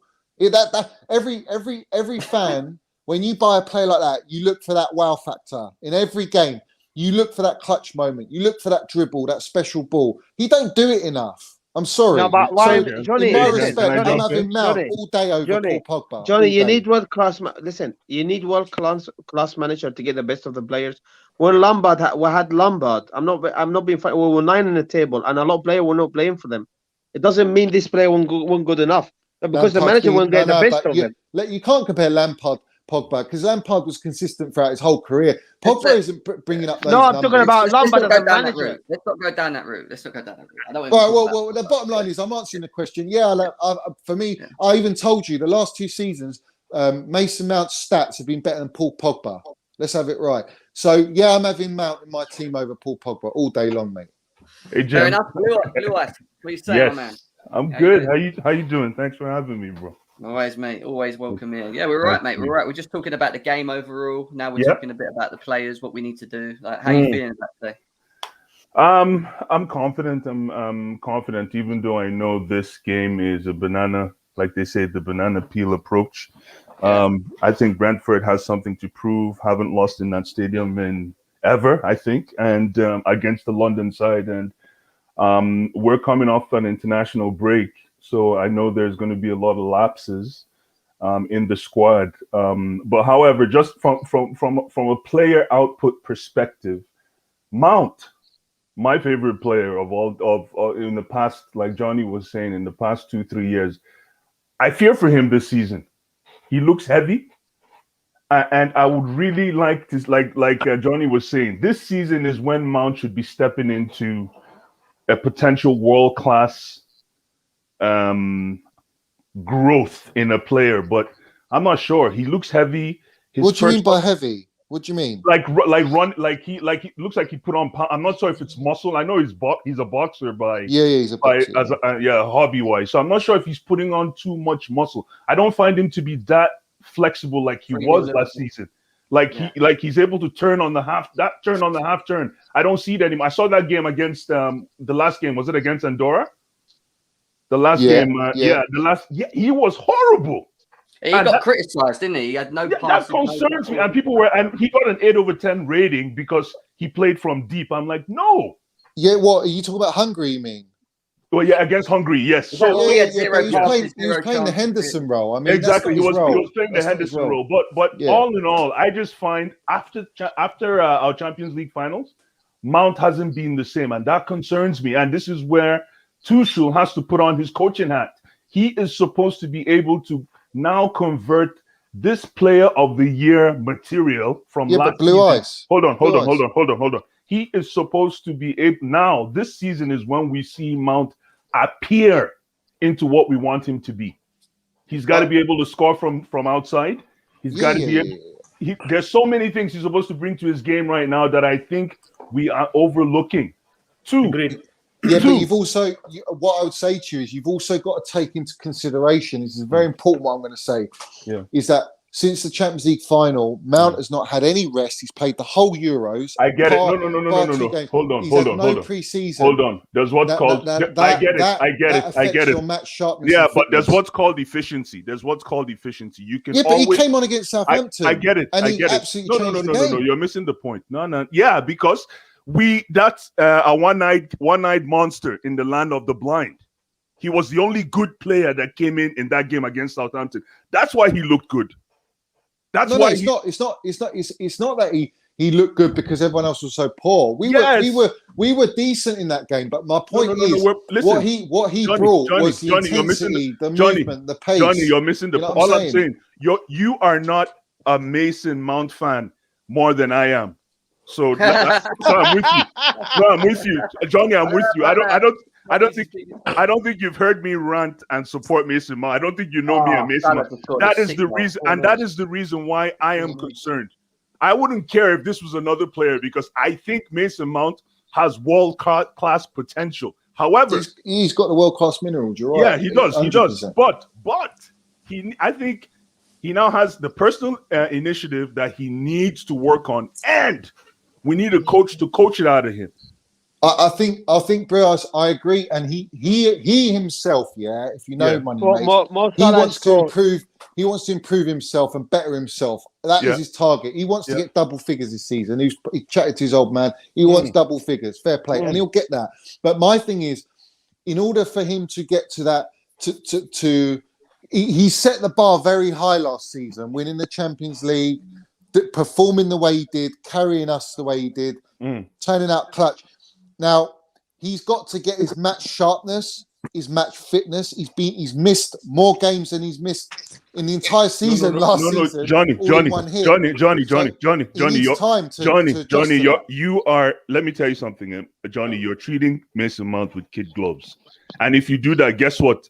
He's not going to see past 2 seasons. Which, I'm talking as fans, let's talk about fans because we got to call a spade a spade. Right now, Mason Mount is shit. No, he's not shit. No, he's shit. No No. No I'm being way. fair. No. Mason Mount is. How is he shit? He's He's shit. not shit now. No. I've no idea. You think No, he deserves to be dropped today? You know what? No, to be dropped today. he does deserve to be dropped. And I No, he would doesn't. He doesn't Personally, deserve to be dropped. personally, no. Let me You're land. telling Let me me you're land. Mount fan? Johnny, Joking. I'm a huge. Is this a joke, mate? Johnny, Why are you that? Johnny, hold on. Johnny, hold on. No, just a second. Let me just say one thing, right? Yes, go ahead, bro. It kind of amuses me when both of them are, Mason Mount fans. It's got to be a wind up, innit? It's got to be a wind up, mate. It's got to be a wind up. The kid's not shit, man. He's been class, mate. Johnny, bro. Don't worry about it. Let me land, please. I beg you, let me land. Johnny, you better land this fucking fire jet that you're trying to land anyway. Yeah. Johnny, I hear you, man. Listen, for me, I was Johnny 3 weeks ago. I was being very careful with the way I was looking at Mason Mount. And then I watched him again, and I watched him again, and then I watched him again. I'm like, nah, we need to start seeing. He's not himself. Yeah, he's not himself. Thank you, Kasim. He's not himself. We need to start seeing there's a kind of development. And maybe that's what Johnny's maybe that's listen. When hold on, Johnny, I'm not done. Johnny, yeah, Johnny, I'm not done. Johnny, I am not done. Let me finish. You know what I'm saying? So it's not Johnny, I was listening to you. Johnny, I was listening to you. Let me finish, bro. Yeah, just let me finish. You're gonna have your stage, bro. Don't worry, Johnny. Let me finish. I know this is me. Trust me, it's more concerning to me. So yes. One, Mason, I think because the best Chelsea side, the reason I say this is the best Chelsea side right now has Mason Mount in it. I don't care where you play him. I don't care if you play him as a goalkeeper. The best Chelsea side has Mason Mount in it. However, right now, Mason Mount is shit. See, number two. Yeah, when it's your turn, you can prove that he's not shit. I can tell you why he's not shit. Number two. I think you guys were absolutely right with Lukaku. This whole Lukaku process, I liken it to one of my favorite sayings: when you go to wash your hands, that's why the right hand washes the left and the left washes the right. That's how you know you successfully wash your hands. And in the case of Lukaku, I don't know who was saying this. It's one thing for Lukaku to bring his system to us, but it's another thing for him to adapt to our system. Yeah, and now, I was saying that, mate. Right now, our attack is just zero. And I think it's hindering him. Do you agree? Yes, and this is the reason why I'm shining the light on Mason Mount, because Mason Mount, I agree with you. Mason Mount is the plug for me. He's the plug for that outside. And listen, if that hold on. Finish. And then when that plug is not plugged on, and we have an attack that is not functioning, like right now, Kai Havertz, I don't even know what he brings to this team. Right now, Kai Havertz is shit. Even Kai Havertz is shit. I can't say. I would rather Kai Havertz and Mount right shit. now. I think that's very harsh, man. Right now, harsh. I would bring in Ross Barkley to play in one of the twos behind Lukaku. This is where you stink up the place, man. You stunk it up, bro. Bringing in Ross Barkley into it. Crying out loud. It's getting from bad to worse. Johnny, go ahead. Johnny, your turn. Listen, I'll tell you why Mount hasn't been shit, right? Do you know what I'm saying? Johnny, go ahead. Mount hasn't been shit. Johnny, go ahead, man. Go ahead. Everyone thinks, if that's your thought process. See, I look at it in a different way. Now, he's not at the Mason Mount level that we all know he's at. That I can tell you, because I know he's not happy with the way he's at his levels, but he's nowhere near fucking shit. I'll tell you that now. Because when he's played against Villa, did he play against Villa? He did play against Liverpool. He's played against Crystal Palace, and we won the game. He got assist. He's played against Arsenal and we won the game. Very important. Then he had the injury. When he was shit. We were winning games and he wasn't shit. But he wasn't at his best peak because he hasn't had a fucking pre-season. So if he hasn't had a pre-season, and he hasn't had any warm-up minutes, he's using competitive games to get those warm-up minutes, to get match sharpness, which is very difficult. That's even harder than just having a preseason and going into competitive games. All right, so you've got to take that into consideration. Then he's had that stint out. He's been overplayed by Gareth Fraud Southgate, with that Southgate tax. He's overplayed him unnecessarily. All right. So at the end of the day, he's come on his game. We've missed him in the 2 games, Juve and Man City, and we've lost both of them back to back. All right. If Mount's in that side, we ain't losing those games. We'll draw them maybe, but we ain't losing them. That's for sure. And then thirdly, he come into the Southampton game and he changed the game and gave us the link, the glue, the minerals from the midfield to the attack, allowed Azpilicueta to push forward. Hold on, and we created the chances. And that is not shit. That's bringing your qualities to the table. That's bringing the minerals to the table.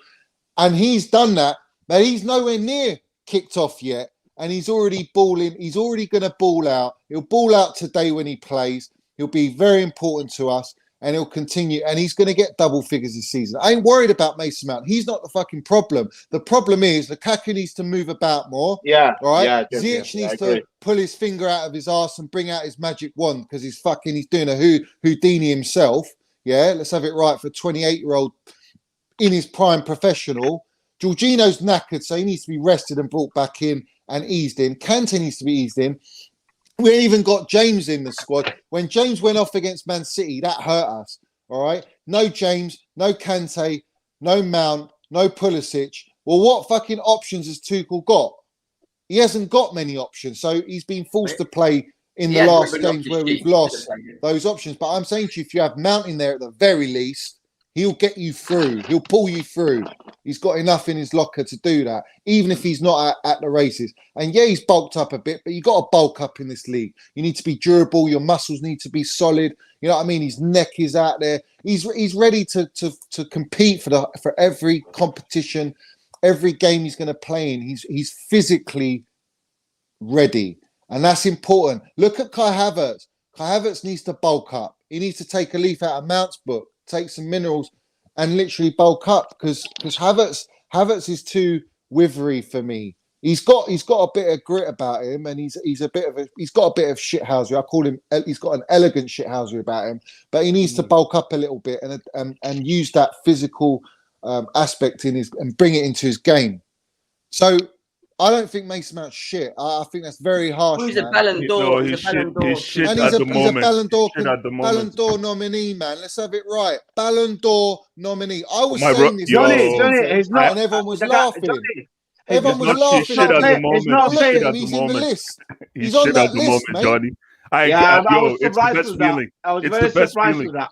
How can you be surprised with that? The I'm guy not carried surprised. us. No, The he guy deserved carried that. us player of the season. Yeah, he deserves that won us the nomination. Champions Of League. course. Do you know what I'm saying? He's Absolutely. more than worthy. He should be. If it was me, I'd give him the Absolutely. Ballon d'Or, bro. No. Straight away, give him the Ballon d'Or, bro. Johnny, Give him the Ballon d'Or, mate. Johnny, no. We can't give it to him, but I respect the nomination. I think he makes top 10. He makes top 10 if it's based on last season's He's clear of performance. Foden, bro. That's what I tell you. Yeah, he He's is. clear of Foden, Head and mate. shoulders. And Johnny, this is the reason why I'm very critical of him now, especially at the beginning of the season, because I need him to destroy this league this season. I don't want any hiccups. And that's why I'm being very critical. Of course, I'm man. being very, very critical. But do you see the positions he gets into and no one passes to him in the Johnny, fight? And do you know how frustrating that is? Johnny, that's the reason why Mason is my man. Yeah, That's he's a why. baller, mate. He's a baller, man. He's a baller. But right now, he sucks. Would you give it to Mo Salah? No chance. No way. Chance. No way. Hazard, he doesn't even lace Hazard's boots, that geezer, bruv. He doesn't even lace his boots. Listen, mate. Hey, Johnny, with all respect to me, you're talking nonsense now, mate. Why? You are talking nonsense now. What, you're telling me now. You're taking Salah over Hazard. No, listen. When you talk, mate, listen to me, mate. When you talk, you need to speak from the football perspective. Don't be emotion and don't be a bias. You're telling me now why you wouldn't give it to Mo Salah? What, Ballon d'Or? Yeah, why? No chance, bro. No, why? I wouldn't give Why? it to him. No chance. I'll tell From you why. Jorginho I'll tell from you last why. season's Because last performance? season, Let's yeah, talk he rubbish. was No, nowhere just to be a seen. second, just This a second season, now. bruv, this I'll season, give it he's to played what? Lewandowski. 8 games, bruv. Lewandowski. 8 games No, he's played. James, and you're telling just me one about giving second. him Ballon Because d'Or. he said he would give it to Mount. He won't give it to Salah. Mount So won I'm the asking Champions him League why. last year, bruv. What are you talking about? Listen. David Mendy. 2 seasons ago, Salah won the Jorginho league deserves and it. they won the Listen, Champions Ballon League, d'Or's and he not didn't for got 2 it. So seasons ago, listen. 2 seasons ago, Salah won the Champions League and they won the Club World Cup, and he won the league, and he didn't get it. What do you think about that? Yeah, because you're up against Ronaldo and Messi, bruv. No, listen. What do you Do you think expect? Mount deserves to win the Ballon d'Or? On this Yes or- campaign? Of course I do, over Salah, bruv. Oh, mate, 100%. mate, Johnny, was all respect to me. You're talking. Listen, I'll tell you why, yeah? I'll tell you why. Last season, what did Salah do, bruv? Georgie deserves it the most, is what Steph's saying. What did Salah do last season, bruv? Tell me. He finished one of the top scorer. Finished top 3. And what did he win, bruv? Nothing. Nothing. So why does he Yeah. get Ballon d'Or, bruv? Lewandowski deserves He's it. not going to get Ballon d'Or. No, He's not going to listen, get Ballon d'Or. You're not listening to me, mate. The analogy I'm using, 2 seasons ago, Salah won the Champions League, won the league, and he didn't win it. Yeah, so? Victor Modric Yeah, we over don't him. care about that bloody Arab Salah. I We got couldn't give a Jorginho, toss he about deserves it. Salah, bruv. But at the end of the day, Yeah. yeah, No, if you're asking me on this campaign for last season to this season, yeah, well, it's last season, that's the campaign. Yeah. Salah's not even in the discussion for Ballon d'Or, bruv. Is Lewandowski in the discussion for you? no. Yeah, of course Lewandowski's Yeah, in he there. No. is. He is. Yeah, of course I- Lewandowski's in there. If I Lewandowski's give way the Ballon clear d'Or, of I give Salah, it to bruv. Jorginho because he won No, Europe, he stop won the it. No, but- Champions yeah, League. of course. Yeah, Stop Jorginho it. should Stop get it it. over Salah as well. Stop Yes, it. no, Stop it. Jorginho. No, yeah, for sure. listen, No. mate. I'm you not telling me saying Salah Jorginho should have. deserves it over Lewandowski? Say that again. Yes. Jorginho deserves it over Lewandowski. Yes, for the he Ballon does. d'Or. Yes. He's got a Euros, he's The got a trophy, Champions yes, League, yes, he's of got a course he Super is. Cup. Yes, he does. No, he He won the Champions League, Jim. He won the Europe with his country. You know what I mean? Yes. No, he deserves it this year, mate. He does. Of course he Lewandowski- deserves it. No. I think it's Lewandowski going to be doesn't very score hard 40 goals for in the for EPL. someone to take it off Lewandowski. And the No, only you player can't take it off who I Lewandowski. think can take it off him is sadly going to be Messi. Yeah. Or I think Jorginho's right in there. He's definitely in there. But like I said to you, I'll give it to Mason Mount all day long, mate. Yeah, Oh, yeah. mate, you're joking me now. You are joking. You're I'm winding not me up joking, now. bruv. I'm not joking. I've been calling You're Ballon d'Or joking. for You wind Mount me up, all last Johnny. season, Look, bruv. Listen, You can mate. go on Listen, streams, bruv. I've got an idea you about can you, see, Johnny. bruv, You're I told talking you. sense to me. So now you're ruining it a bit, to be fair, mate. You are It's not ruining ruining it a bit. it. Can I just say, I'm Lewandowski saying to you, scored- yeah, he's 22 years old and he's won the Champions League for his club. He's won Player of the Season for his club. All right, he's a clutch player, scored wonderful goals. He deserves to be in this One discussion. second, before you go on, one second. Can I just go back to the Lewandowski thing, right? He played 40 games last season and scored 48 goals. And you're telling me this guy doesn't Bundesliga deserve Ballon tax, though, d'Or? Jim. Yeah, Don't it forget doesn't that. matter. I'm sorry. Yeah, but you can't Lewandowski, disregard that. You can't disregard them. that. He's world class. He's been Werner robbed in scored the past of 38 Ballon goals d'Or last as well. season. What did he score at Chelsea? There you go. If you put Lewandowski into the Premier League, does he score 42 goals? Yes. I'm not so even. sure. Not a I'm chance. not so sure. Not a chance. He does. No chance. He's built for this. He's No, built no, for no, They're no. dead So teams. Johnny, Listen, Johnny, Bundesliga so is Johnny, Bayern Munich FC, bruv. It's Jo- just Johnny. Bayern Munich. So you telling me Johnny. if he goes to a Man City or a Chelsea or a Man United, No. he'll Nah. create a lot No, of he chance won't of get scoring 42 strikers. goals. He's not scoring 40 He's goals. No, scoring no. more No, than no, 30 no, no, goals. no, no, no, no. No, No, no. My Nah, question, Jeff. my question here is, first of all, like if we see Ballon d'Or as an award, right? I still have a lot of things that I have to understand about Ballon d'Or because it's got different leagues coming into the equation. It's got different teams, from different leagues coming into the equation, and they also consider international and all of that. But Johnny, from the point that you're mentioning, do you say?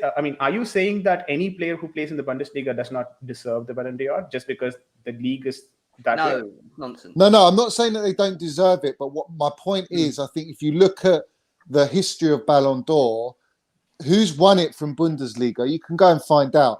But predominantly, it's like La Liga, isn't it? La Liga, Predominantly. yeah, because Ronaldo, Cristiano, and Messi, yeah. Right. So those two players have dominated football, and rightly so because they're aliens, yeah. They're alien minerals, yeah. Them two. But Messi, not Ronaldo. Well, Ronaldo, you can't disregard Ronaldo. Come on, that's a discussion for another day. Let's not get But into at the it. end of the day, you got. Listen, they are both goats in their own right, whether you like it or not. Let's have it right. Ronaldo's a goat in what he does, and Messi's a goat in what he does, and they are still slightly different in what they do. But they are both elite match winners, whether you like it or not. And the only difference I'd say with Ronaldo is Ronaldo's gone to every single league and he's dominated. Messi hasn't done that, and he's ended up now leaving his boyhood club to go to a dead PSG team. Mate. I'm not buying this. I'm not buying this. Let's not talk about Messi and Ronaldo anyway. No, mate. I'm not buying this. No, listen, but I'm going to ask you. Listen, Johnny. I ask you a question now. Don't do you think Mo Salah? Ronaldo like that? That's a bit. Do you think Mo Salah at the moment the best player in the world? Who? Mo Salah. No, bruv. Where are you going with this, bruv?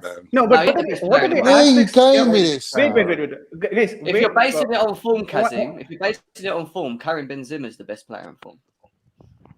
Do you know what? Yeah, I agree. Salah wasn't I in this agree. conversation. No, I agree with you, Jim. He's never been in this conversation. You don't think Salah? No, I think Salah's great. I think Salah's very disrespected. Actually, consistent. It's very consistent. I think he's very consistent. He's a goal scorer. Let's be serious. I get pissed off when I hear Hazard and Salah. He's just a score, then assist. Where was Salah? How old is Salah now? How old is he? 28. Right, where was Salah at 22, 18? Oh, 23? Johnny, where was he, don't go there, mate. Seriously, no, but where was he, bruv? Because he weren't bringing minerals, bruv. That's what I tell you. You weren't winning Champions League at 22. I guess he was in Chelsea that time, but then and he couldn't even break into Chelsea's team, so he couldn't have been that generational, could he? No, but Mason Mount is breaking into the team. He's generational. What happened to Kevin De Bruyne? Well, Kevin De Bruyne he's a world class. He didn't break to the Chelsea team. Doesn't mean nothing, mate. It doesn't mean nothing. What are you talking about? If you want to talk generational and Ballon d'Or level, you got to look at when they were at their young. Look at the how it goes back. The players that are winning it, the players that are in discussion, they're all young. Johnny, is Kevin De Bruyne Ballon d'Or winner? Yes or no? He's not a Ballon d'Or winner. Oh, so you're talking nonsense, mate. He's never won it. No, but that's why I'm saying to you, Kevin De Bruyne is a world class player, and he couldn't make it at Chelsea. It means nothing, mate. He's not winning. Is he winning like the others for a long amount of time through longevity, which is what you look for? Has Kevin De Bruyne dominated Europe, for example? No, he hasn't. Yes, he's the best midfielder in the world. Has he won the Champions League? No, he hasn't. So how can you talking about the Champions League? No, look, there's a difference between being talented and being actual generational world class. Kevin De Bruyne is not generational, bruv. I tell you what, Johnny. He's not generational, bruv. I'll tell you who's generational. Players like Hazard are generational. Players like Neymar are generational. Johnny, seriously, you're talking nonsense, mate. Honestly. He's not, bruv.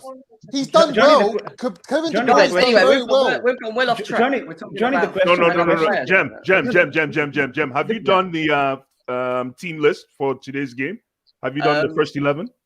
Are you doing that? Here, you can do yours if you want. Not a problem, mate. You can do yours. Sure. There we go.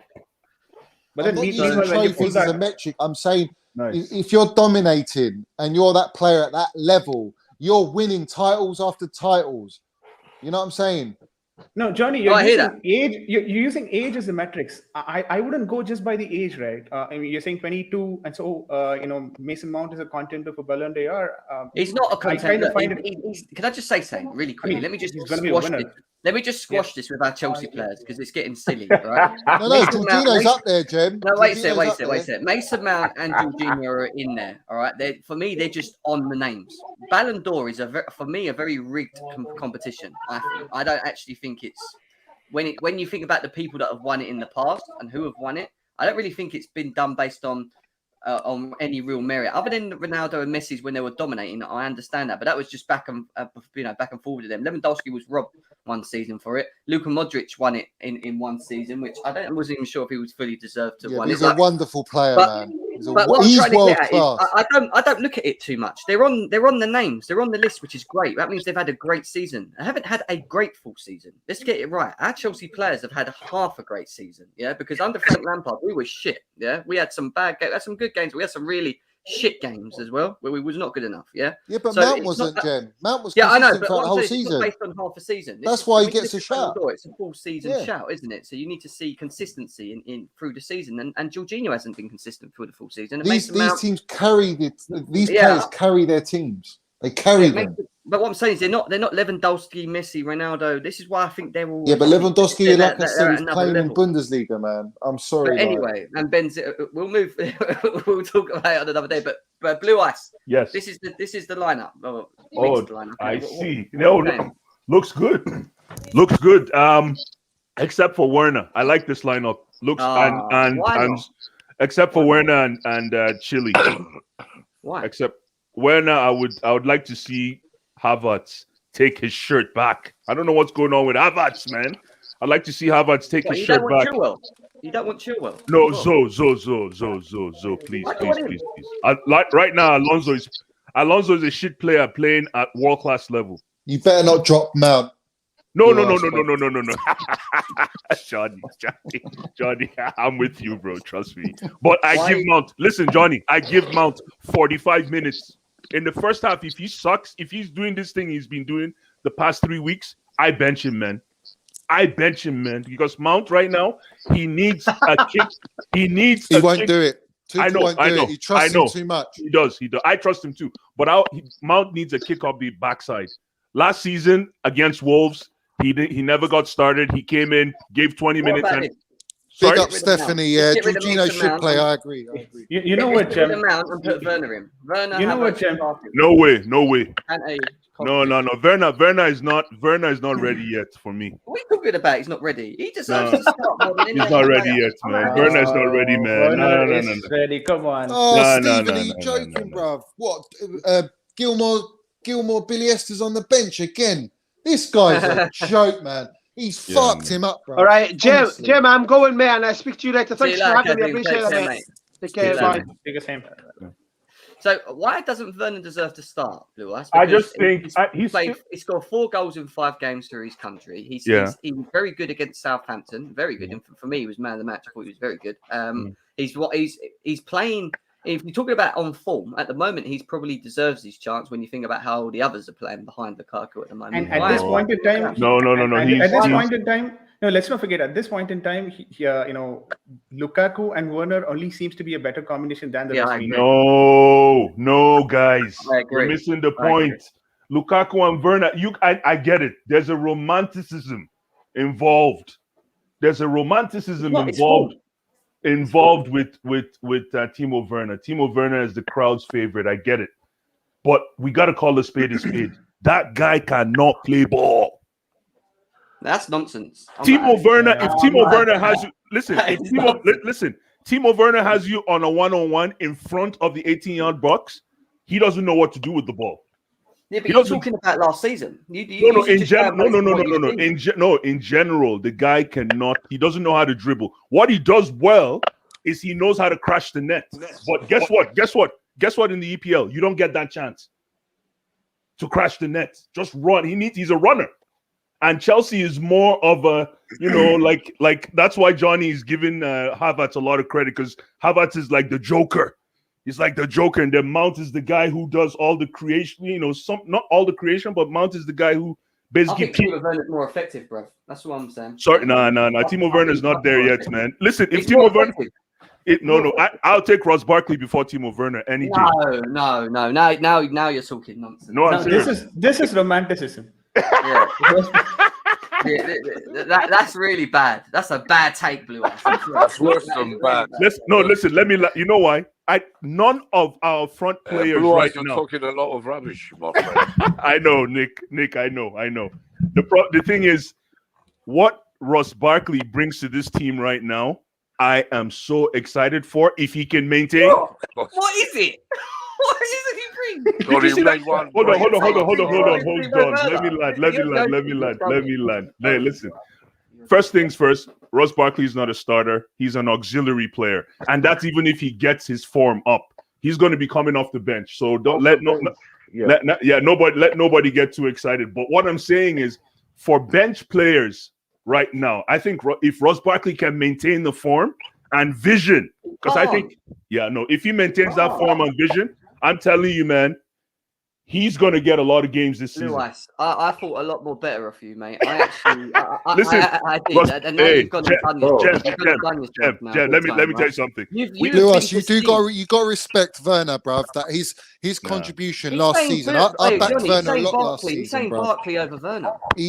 No chance. Barkley, you're stinking up the place with Barkley, bro. You're stinking up the place, bro. I'm getting dizzy, man, just having the thought of it. You know what I mean? Johnny, let me tell you why. Werner is levels, mate. He's absolute levels. Movement-wise, intelligence, pace. He offers us something different. And that last season tells you that. You can't deny that. Look at the Champions League final goal.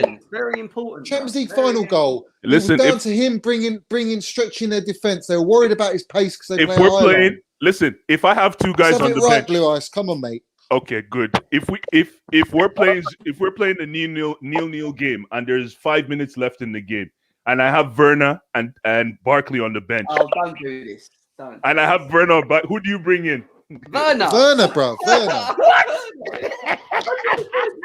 Are you serious? Johnny, who do you bring in?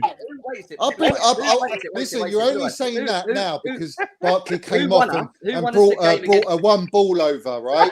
And we scored, yeah? But you got to understand, if you watch Ross Barkley, he don't do that every game, mate. That's what do it. Right. That's true. So if you're going to bring on someone to make something happen, I'm bringing on Werner, who gives me the movement to stretch the defense to create a chance. So which movement? Movement to the bench? What kind of movement is that, man? He's trolling. No, I'm not trolling. No, listen, Werner needs to step up. Who was our best player against Southampton? Who scored the second goal? Against Southampton? Our best player against Southampton, I'll give it to Chalobah. No, it was no way. Yes, it was Chalobah, man. I'll give it to Chalobah. Lewis, Chalobah was fantastic. Lewis was great. Yes. You weren't the best player on the pitch, though. I'm sorry. I thought Werner. Deserved man of the match. I'd like to counter your argument with just one point. Sure. Right? Go ahead. You said the Lukaku-Werner combination would not work or doesn't seemingly be working. The way that I see both of them combining together is that with them, the attack is close to complete. The reason why I say that is you said that Werner just knows to blast the ball into the net, and then he's able to run quickly, and that is exactly what he knows. And the other things, he probably doesn't. But combining with Lukaku does the rest, right? Be it attacking position, making Werner to play, or VJ, when you say be careful when you say the rest. VJ, when you say the rest, you have to make sure you describe what you mean by the rest, because that's what I'm trying to do. Okay, good. Okay, go ahead. That's what I was actually getting to. So with Lukaku, what you get is like he is that focal point of an attack, and then he makes Werner make those run because he can put in those through balls and hold. How many assists? How many assists does Lukaku have so far? I guess already 2. Which ones? One against the first. What was the first game? Was it to Werner against Crystal Palace? Was it to exactly? Werner. I'm trying to figure out, because you're telling me the chemistry between Lukaku and Werner have been top class. Yeah, so how long have they been playing together? You're missing something, right? Prove it to me. Either Werner is passing the ball to Lukaku, or Lukaku is passing the ball to Werner. Blue. Yeah, go ahead. Sorry. Lukaku doesn't have to specifically set up Werner for him to then put it in the back of the net. What Lukaku does, what I've seen Lukaku do at the moment, is hold the ball up to allow players to make run behind him. So whether that ball from Lukaku gets played to a Mount, Kovacic, whoever it is that's in front of him, which when Werner's already made that run and then the ball's made to him, that's a different story. It doesn't mean that it has to end up Lukaku setting Werner up for him to have chemistry. It's what they're doing around each other, because at the moment the front three, we have no chemistry. There's no mix. At least with Werner, he will give us something going forward. Why do you think we have no mix, Jem? Why do you think we have no mix right now? I like what you said. That's a big point. You walked into that one. Why do you think we have no mix? No, I'm saying we have a mix where at the moment, from what I've seen in the Southampton game, Werner and Lukaku look a better matched in terms of chemistry. So you rather a 2 up front or a 3? No, I'd rather have the 3, but I want Werner to be close to Lukaku, because I think it's important that when you have Lukaku playing up front, when he's very isolated, it's very hard to get him in the game. So the only way you stop him from getting isolated is playing someone close to him. But that's the problem we got, Jem. That's the problem I'm talking about. The problem is, there you go. Lukaku predominantly played with Martinez. He played with a second striker. Exactly. If you look at Mason Mount, he's not a second striker. No. And the only other player in our squad that could be who's not really a second striker is Kai Havertz. Thank you. So, I mean, then you're left with Pulisic, Ziyech, Mount, Odoi, all fighting for one position. Mm-hmm. It's a big headache for Tuchel. Doing that at the moment, is he? That's why. It's a big headache. You can't, in my opinion, you can't play Kai Havertz, Werner, and Lukaku. I can't see it. I can't see it. But they're all runners, aren't they? They would just. It would just be. That's when you need a Ruben Loftus-Cheek, someone that. No, Jem. You know what it is. Jem, you know what it is. The truth is, if we have to play Werner and Kai Havertz up front, then Lukaku has to be on the bench. Yeah, I agree. Lukaku has to be benched. I don't think you can play Lukaku with Kai Havertz and Werner. No, I think you can. No. It's not. Well, it depends on the side. On the side. Why hasn't he done it then, Jem? Well, he did against Man City for about 15 minutes. And we got against Man City, he had no options. It was the last result. No, but we were losing. At that point, we was losing. I was at the game. We was poor all the way up till we made that decision to bring on Havertz and play Werner Havertz. And once we did that, there was so much space because they were running. They were making runs off the car. Again, That's Jem. what I'm saying. Jem, that's more to Werner. Jem, we were not poor. Havertz set up the goal, which was offside because he made that run. That's what I'm saying to you. There was more runs from next to a Lukaku. It then opened space. It made it uncomfortable for Man City to defend because they couldn't mark easily. So why couldn't Werner and Lukaku have the movement in the first half? Because you had three midfielders. You had three sitting midfielders that progressively wasn't good enough until we brought Ruben Loftus-Cheek on the pitch to go forward with the ball. Kovacic wasn't doing what he was meant to be doing. Kept looking to go sideways. Jorginho looked injured. Kante looked unfit or unwell. We just hadn't. They let us down. What lost us that game was the midfield. They were so bad, the three of them. Because he had to play that. He had to play them because he didn't have Reece James. He didn't have Mount. He had no other options. We could have played Ruben in that game. Yeah, but it was a big game to throw him in. It was a big game. Jem, please, Jem, let's not get it twisted, Jem. We did not play poorly against City. City destroyed us. They took the game away from us. We played poorly. I was there. Well, maybe I guess what you guys saw. Really? Okay. I just thought I thought we were dominant. I thought we were destroyed. No, but they didn't do anything different to what they do against us when we beat them 3 times in a row. The only difference that was from that game to them is that we decided to play around with a formation when we shouldn't have, because when we switched back to the 3-4-3, they didn't know really how to handle it again. They exactly. We gave them in that game. You're right, Jim. Yeah, we were gave them the option by doing that. I think Tuchel got out coached, man.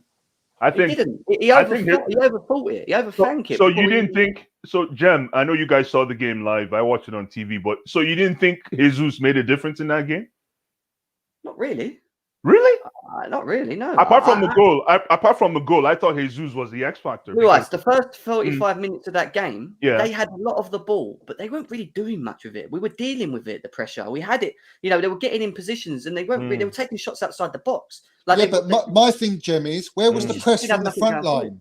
There was no press. The press on City? No, we didn't have that because we rely on our wing back. Right. So if you don't even have that. When we played them the last 3 times we played City, we always pressed them from the front. No matter what. Thank you. No, the issue we had is where we and Jem, can I just say that's because you didn't have Reece James because he left the game, and that's where we lost the game from that moment, because that's where they got in and scored that deflected goal. The second point is no Kante, no Pulisic, and no Mason Mount. That's why you lost the game, Johnny. We didn't have any run. What I'm trying to get at, right, is that in that but even if you had the runners, you still didn't have it in the middle. We didn't have that one extra runner up the pitch, and what happened was where they were pressing us so much, where we had a 3-5-2, we ended up getting played into a 5-3-2, and that's the truth. They were penned back, our creativity comes from our wing backs. Unfortunately, at the moment, when they're pinned back, you look to the middle. Our midfield, when they received the ball, were wasteful. So the 2 up front weren't getting fuck all anyway. But when we switched to a 3-4-3, we had more balance because we had an outlet to when they pressed. Yeah, we but had also, extra man Jem, making runners up front, holding the Jem, ball. the moment he It made helped. that change, we were open straight away. They could We have were had 3 chasing the goals. game. We were chasing the game at that I point. know, but they could have had 3 goals in that game, and that because they were so wasteful and incompetent in that final third, Johnny, we got beat away them with it, a keeping it 3-4-3 1-0. 3 times in a row with Tuchel. Same thing as what we just saw there. We beat them 3 times in a row with that formation. It was just that game, Jem. It was a game that they wanted more as well. They were fired up for that game. You saw how they celebrated. It was like they won the Champions League final. Don't scare me. I watched them live. They do not scare me. Guys, we were destroyed. We were destroyed against City. Take it like a man. Take it on the chin. We got stepped on every position, man. Yeah, but that's my point, Blue Eyes. If you don't turn up, you can't turn up to these games 70%. You've got to turn up 100% because you get done. Johnny, because we have players in midfield that weren't 100%. Jorginho and Kante were not up to the stage. Johnny, you're absolutely right. But all I'm saying is, Man City took when the game gets taken away from you, you end up stinking the place up, and that's what Man City did. Immediately they started that game. I'm going to tell you something right now, right? Sorry, go ahead. Today's game, watch what happens, all right? I bet you any money, I'm saying it on here, that Brentford will do what Man City did, right? They will try and press the play up the pitch, but the only difference, which we'll have to see with the team lineup, is that we'll be playing a 3-4-3, Now, providing that we move the ball quick enough and we progress well enough from the back to the middle, I guarantee we will open them up easier, and you'll see the difference, right? The difference between being pressed in a 3-4-3 and being pressed in a 3-5-2. Yeah, because if you're relying on your midfield and it's Kante, Jorginho, and Kovacic, they're not good enough to progressively move forward with the ball, in my eyes. And that's why I'm saying you need a Ruben in there. Ruben, Kovacic, Jorginho, Kante, Ruben, Jorginho, whatever. You need someone that can move out with the ball if your wing backs are going to get pinned. Because Brentford will press us. I'm telling you now, they will press us. And you'll see the difference in a 3-4-3 with a press. How much more space there is because of the extra man up front. And we'll see. We'll just have to see. We're talking, Jem, you're talking about Brentford and Man City. You're talking about 2 different. No, but they're going to do the same thing. They might not have the same players. Don't get me wrong. They might not have, but they have a system, and they know their system very well. They've been successful against Liverpool. They've beaten West Ham. They know what they're not going to change it. They're going to play. If that's the case, then I think Lukaku should come off the bench. Let's go. Let's revert back to type. Let's revert back to type when it comes to our front 3. And let's see if we can actually, razzle that defense, that Brentford defense, before we bring in Lukaku to put the nail in the coffin. Without Lukaku, we don't win no game. You know what, Nick, Blue, the reason that's a good point. But remember, we never had Lukaku last season. Why are we? And that's why we didn't score enough goals. Well, but look, Nick, Lukaku, it's only 7 games. Wait, give him a chance. Give him 10 games. You're going to see Lukaku. True. Don't write off my friend Lukaku, whatever you do. Oh no, I'm not. No, Nick, I'm not writing him off. I'm just saying for this game. No, Nick, you just say no. This is not the game to. You can't not play Lukaku. It's like playing a dead donkey. Nick, we never had Lukaku last season. We were able. That's true. We needed a striker. We've got one, and when he's on fire, you know. Okay, let me ask a question. Knock on wood. I know it's not going to happen. Let's say if Lukaku has a niggle, what happens? So we still got to play different. Him. If he's a bit injured, he has to be on the bench. You can't. So who would you play? Let's say Lukaku has a niggle. Who would you play? Havertz. Thank you. Sure. That's what I'm saying. So that's but he hasn't got a niggle at the moment, and the problem is we got Werner and Havertz and Mount, 3 great players. That's true. Which is how he's trying to rotate them. So, he hasn't got any choice. Werner is the fastest one. At the moment, he's scoring as well. You can't drop Werner. I see, you have to leave Lukaku and Werner, Havertz on the bench, and see how it goes. My problem, Nick, my issue with, not an issue, you're absolutely right, but my situation with that is that we now are so predictable, it's not even funny. I've never seen Chelsea be this predictable. That's not true. No, it's true. It's true because right now everyone's going to find out about each team. That's natural. It happens all the Wasn't time. predictable against Southampton. I thought we was very good, to be honest. Yeah, second half was great against Southampton. It was very good, I thought. But we need to play at that level. If we play at that level, teams won't know how to deal with us. That's right.